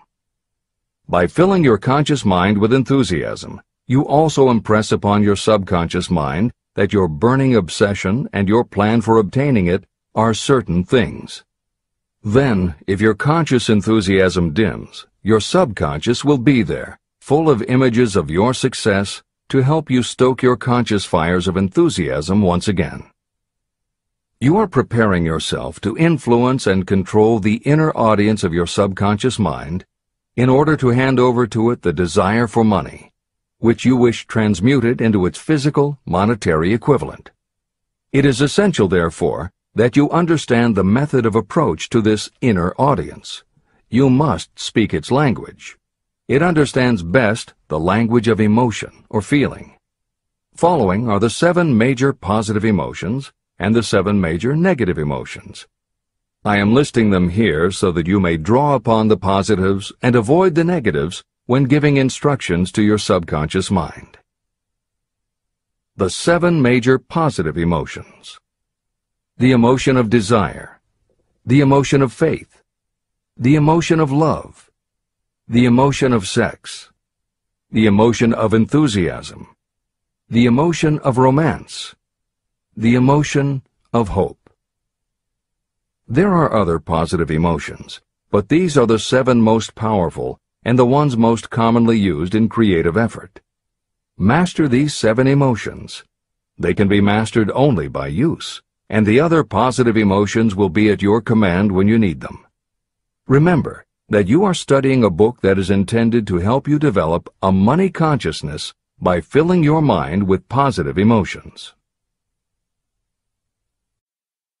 The 7 major negative emotions to be avoided. The emotion of fear, the emotion of jealousy, the emotion of hatred, the emotion of revenge, the emotion of greed, the emotion of superstition, the emotion of anger. Positive and negative emotions cannot occupy the mind at the same time. One or the other must dominate. It is your responsibility to make sure that positive emotions constitute the dominating influence of your mind. That is where the law of habit will help you. Form the habit of applying and using the positive emotions. Eventually, they will dominate your mind so completely that the negatives cannot enter it. Only by following these instructions literally and continuously can you gain control over your subconscious mind. The presence of a single negative in your conscious mind is sufficient to destroy all chances of constructive aid from your subconscious mind. In clinical hypnotherapy, there is an axiom referred to as the law of reversed effect, which states that whenever there is a conflict between imagination and willpower, the imagination wins. When you attempt to plant an idea, if the subconscious already harbors a negative, trying to force the new idea has the reverse effect, because the subconscious becomes obsessed with defending its established negative idea. And the harder you try to do something, the more the subconscious resists, and the more difficult it becomes. Even the use of the word try is warned against, because it gives the suggestion to the subconscious of a preconceived failure. The concept of trying implies an ongoing effort. You don't want to try. You want to succeed. If you ask your subconscious to help you try, it may do just that. It may help you try, but it will prevent you from succeeding. Because if you did succeed, then it could no longer help you try, which is what you asked it to do. The cautionary note about using the word try is just one example of the care that should be taken when formulating affirmations and using autosuggestion. The following are some other rules of thumb that most modern experts agree on. 1. Affirmations should always be stated as a positive. Affirm what you do want, not what you don't want. 2. Affirmations work best when they are short and very clear about a single desired goal. Take the time to write, rewrite, and polish your affirmation until you can express your desire in a short statement of precise and well-chosen words. 3. Affirmations should be specific about the desired goal, but not about how to accomplish it. Your subconscious knows better than you what it can do and how it can do it. 4. Do not make unreasonable time demands. Your subconscious can't make anything happen suddenly or now. 5. Just saying the words will have little effect. When you affirm your desire, you must do it with such faith and conviction that your subconscious becomes convinced of how important it is to you. As you affirm your desire to yourself, visualize it in your mind's eye as big as a billboard. Make it big, powerful, and memorable. 6. Repetition of your emotionalized affirmation is crucial. At this time, it is your habit to think one way. By repeating your affirmation often every day, your new way of thinking will begin to be your automatic response. Keep reinforcing it until it becomes second nature to you, and your habit will have become to think the new way, the way you want to think. We form habits based on the degree of reinforcement we receive. Habits make no moral judgments. They can be either good or bad. Both are formed through repetition. If we try something and like the results, we repeat the action. You can replace negative thoughts with positive ones. You can replace inaction with action, and you can form any habit you choose. Your thoughts are the only thing that you can completely control if you choose to do so. You can control your thoughts to control your habits. The secret of effective prayer. Most people resort to prayer only after everything else has failed, or else they pray by a ritual of meaningless words. And because most people who pray do so only after everything else has failed, they go to prayer with their minds filled with fear and doubt. Because fear and doubt are the emotions that are mixed with their prayer, these are the emotions the subconscious mind passes on, and these are the emotions that infinite intelligence receives and acts upon. If you pray for a thing, but as you pray you have fear that you may not receive it, or that your prayer will not be acted upon by infinite intelligence, your prayer will have been in vain. Prayer does sometimes result in the realization of that for which one prays. If you have ever had the experience of receiving something for which you prayed, go back in your memory and recall your actual state of mind while you were praying, and you will know for sure that the theory here described is more than a theory. The method by which you may communicate with infinite intelligence is very similar to the way the vibration of sound is transmitted by radio waves. Sound cannot be transmitted through the atmosphere until it has been changed into a very high rate of vibration. The radio station takes the sound of the human voice and modifies it by stepping up the vibration millions of times. Only in this way can the energy of sound be sent over distances.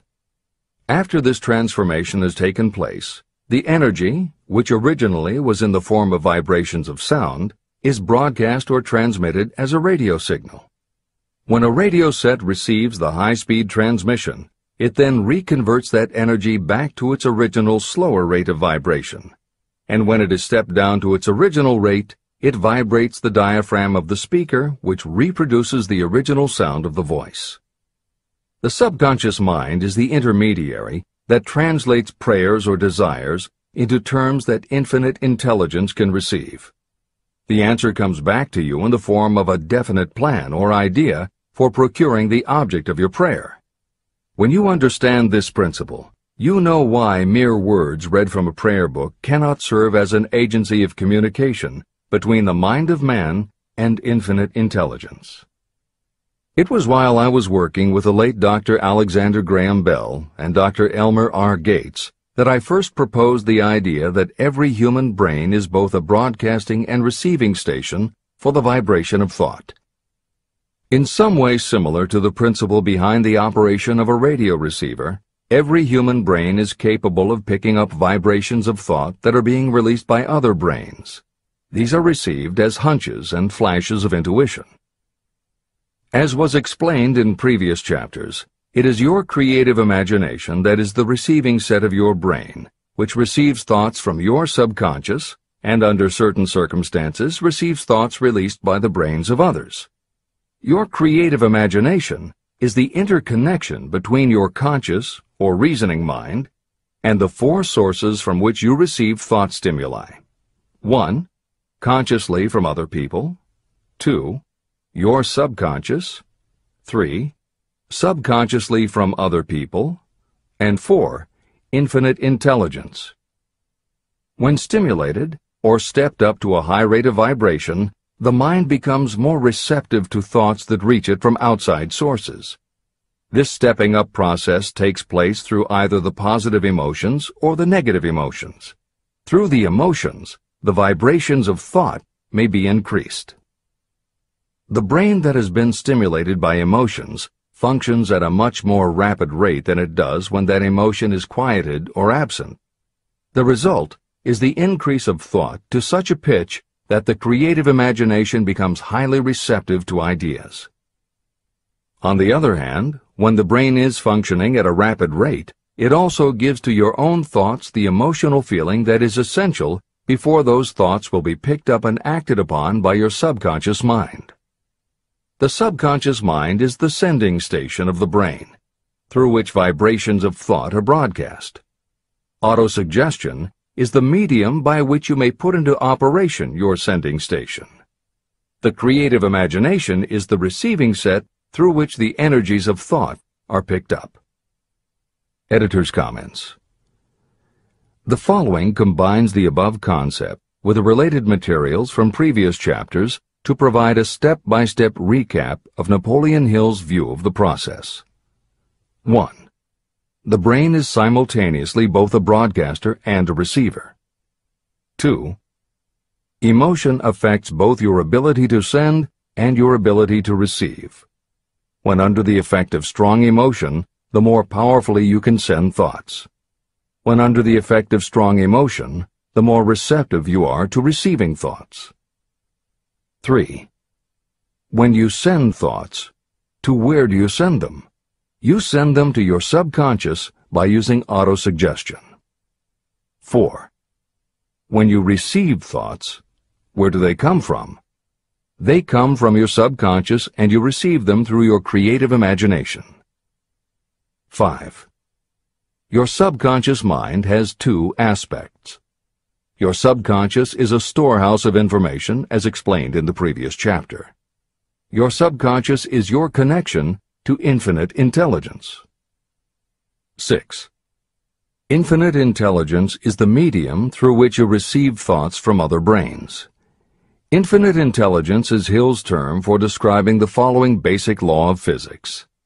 Because everything in the universe is made of time, space, energy, or matter, and because matter is just energy in a different form, then everything is actually different parts of the same thing.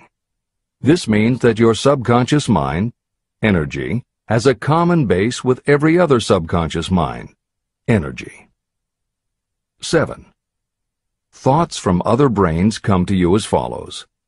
When you are under the effect of a strong emotion and your receiver is especially receptive, sometimes its pull is so strong that it attracts a thought from the subconscious mind of another brain.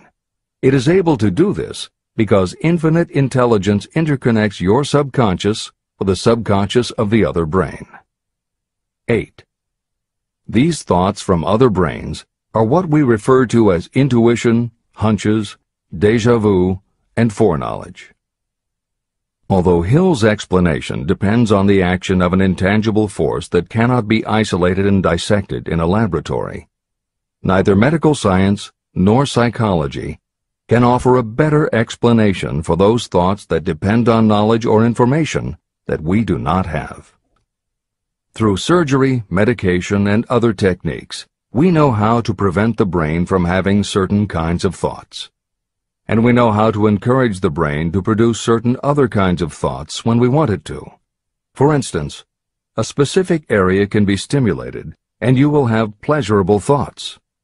but we cannot yet control what those pleasurable thoughts will be, and we have no idea what the bits and pieces of information are that go into your pleasurable thoughts. The point is, Hill was not alone in his conclusion that through some intangible force, your subconscious shares interconnectivity with everything else in the universe. Neither modern medicine, nor psychiatry, nor technology can yet conclusively show us behind the wall. But the fact remains, we have all had a hunch about somebody, and it turns out to be right. A premonition that something will happen, and it does. Or a feeling that something isn't right with someone who is not there with you, and it turns out to be true. How does this information come to us? As mentioned previously, psychologist Carl Jung called the intangible connection the collective unconscious, also called universal subconscious. Others call it the totally unified theory, the great first cause, the universal mind, or spirit, and some see it as another way of describing God. Napoleon Hill calls it infinite intelligence and offers a common-sense explanation that allows you to work with a phenomenon, even if it is not completely understood. And that, after all, is what Hill was aiming for, to give you a way to access intangible forces that will help you turn your desire into reality. After this book had been written, just before the manuscript went to the publisher, the New York Times published an editorial showing that at least one great university and one intelligent investigator in the field of mental phenomena are carrying on an organized research through which conclusions have been reached that parallel many of those described in this and the following chapter. The editorial briefly analyzed the work carried on by Dr. J.B. Rhine and his associates at Duke University. From the New York Times. What is telepathy? A month ago, we cited on this page some of the remarkable results achieved by Professor Rhine and his associates in Duke University from more than 100,000 tests to determine the existence of telepathy and clairvoyance. These results were summarized in the first two articles in Harper's Magazine. In the second, which has now appeared, the author, E.H. Wright, attempts to summarize what has been learned, or what it seems reasonable to infer, regarding the exact nature of these extrasensory modes of perception. The actual existence of telepathy and clairvoyance now seems to some scientists enormously probable as the result of Rhine's experiments.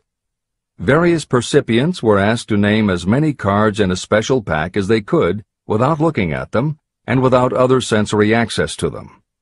About a score of men and women were discovered who could regularly name so many of the cards correctly that there was not one chance in many a million of their having done their feats by luck or accident. But how did they do them?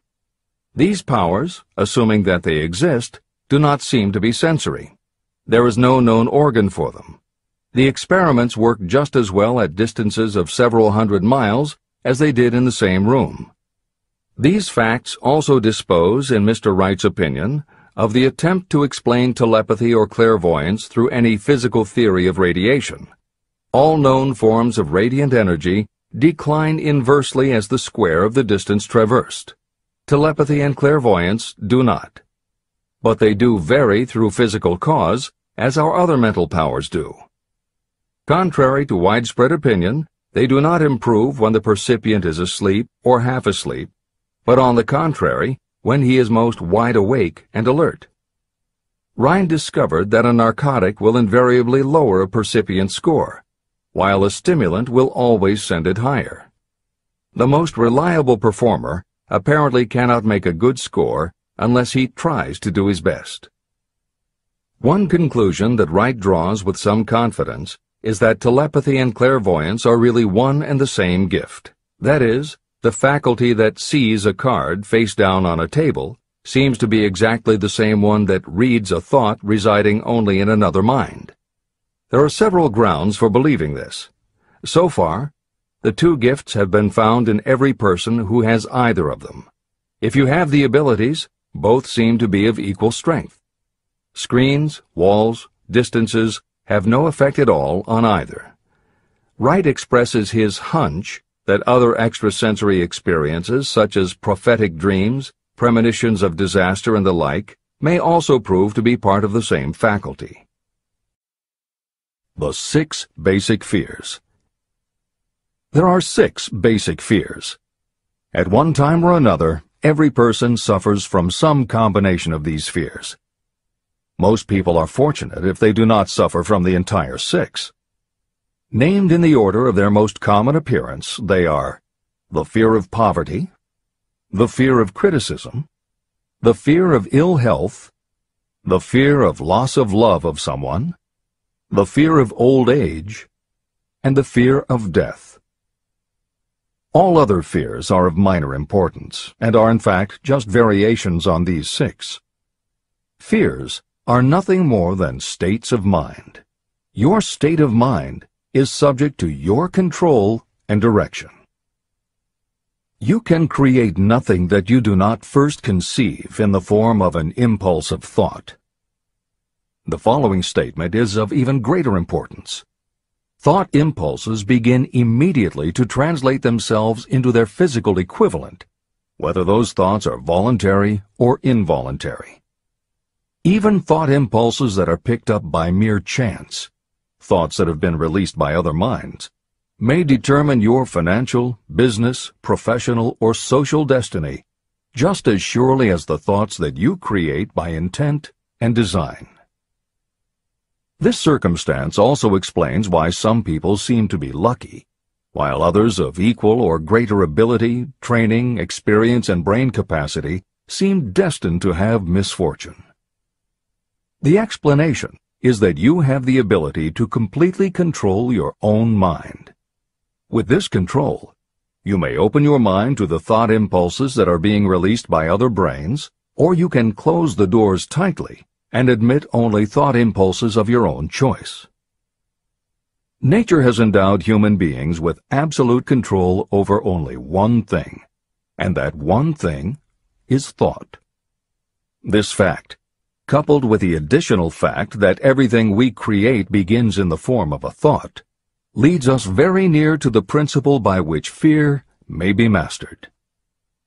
If it is true that all thought has a tendency to clothe itself in its physical equivalent, and this is true beyond any reasonable room for doubt, it is equally true that thought impulses of fear and poverty cannot be translated into terms of courage and financial gain. The first basic fear. The fear of poverty. There can be no compromise between poverty and riches. The two roads that lead to poverty and riches travel in opposite directions. If you want riches, you must refuse to accept any circumstance that leads toward poverty. The word riches is used in its broadest sense, meaning financial, spiritual, mental, and material wealth. The starting point of the path that leads to riches is desire.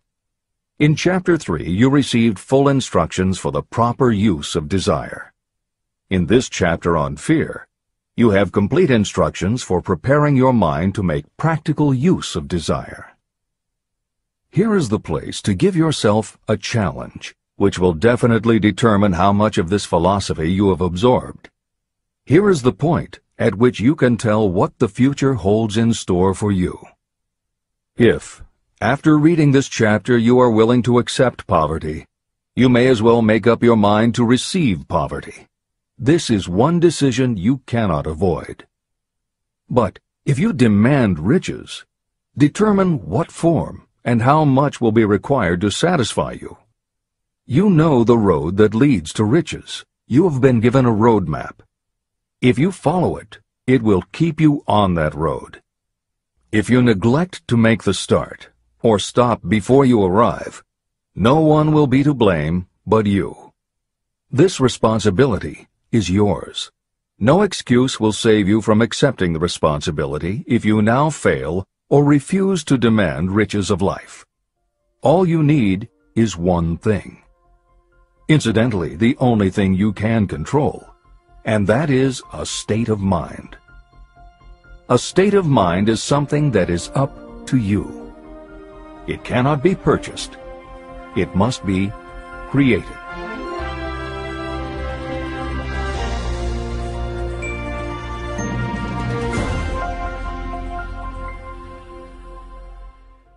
The majority of people, if asked what they fear most, would reply, "I fear nothing." The reply would be inaccurate, because few people realize that they are bound, handicapped, whipped spiritually and physically through some form of fear.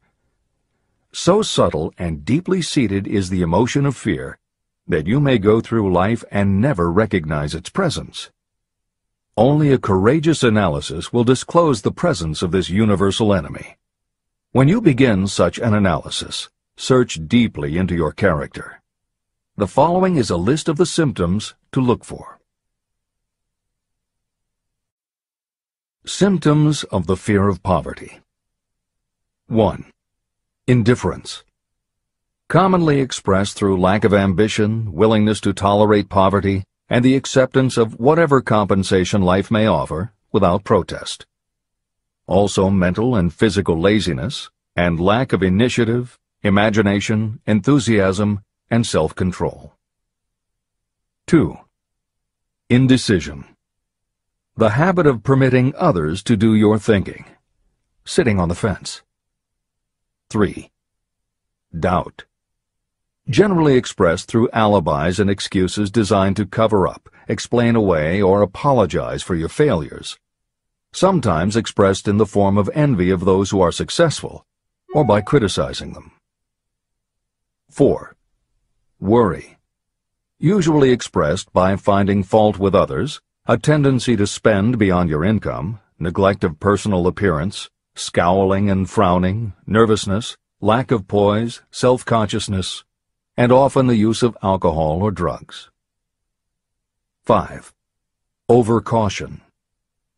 The habit of looking for the negative side of every circumstance, thinking and talking about possible failure instead of concentrating on succeeding, knowing all the roads to disaster, but never searching for the plans to avoid failure, waiting for the right time to begin until the waiting becomes a permanent habit, remembering those who have failed and forgetting those who have succeeded, seeing the hole in the donut, but overlooking the donut around the hole.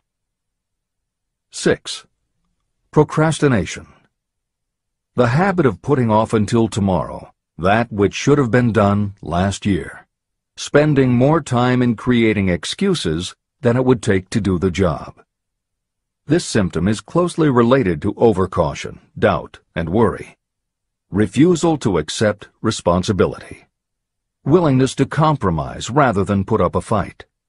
Compromising with difficulties instead of harnessing and using them as stepping stones to advancement.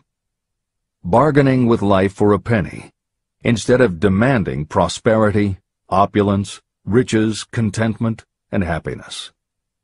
Planning what to do if you fail, instead of burning all bridges and making retreat impossible.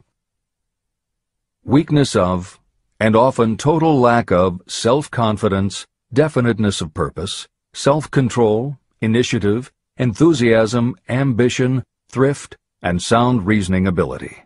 Expecting poverty instead of demanding riches. Associating with those who accept poverty instead of seeking the company of those who demand and receive riches. Your business in life is to achieve success. To be successful, you must find peace of mind, acquire the material needs of life, and above all, attain happiness. All of these indications of success begin in the form of thought impulses. You control your own mind. You have the power to feed it whatever thought impulses you choose. With this goes the responsibility of using your mind constructively. You are the master of your own earthly destiny, just as surely as you have the power to control your own thoughts. You may influence, direct, and eventually control your own environment, making your life what you want it to be. Or you may neglect to make your life what you want, and you will be adrift on the seas of circumstance, where you will be tossed like a wood chip on the waves of the ocean, the devil's workshop. Elbert Hubbard, philosopher, author, publisher of the Fra magazine, and founder of the Roy Crofters Community of Artists, said, "It has always been a mystery to me why people spend so much time deliberately fooling themselves by creating alibis to cover their weaknesses. If used differently, this same time would be sufficient to cure the weakness. Then no alibis would be needed." In parting, I would remind you that life is a checkerboard, and the player opposite you is time. If you hesitate before moving, or neglect to move promptly, your men will be wiped off the board by time. You are playing against a partner who will not tolerate indecision. Previously, you may have had a logical excuse for not having forced life to come through with whatever you asked. That alibi is now obsolete, because you are in possession of the master key that unlocks the door to life's riches. The master key is intangible, but it is powerful. It is the privilege of creating, in your own mind, a burning desire for a definite form of riches. There is no penalty for the use of this key, but there is a price you must pay if you do not use it. The price is failure. There is a reward of stupendous proportions if you put the key to use. It is the satisfaction that will come to you when you conquer self and force life to pay whatever is asked. The reward is worthy of your effort. Will you make the start and be convinced? "If we are related," said the immortal Emerson, "we shall meet." In closing, may I borrow his thought and say, if we are related, we have, through these pages, met. Remember that your real wealth can be measured not by what you have, but by what you are.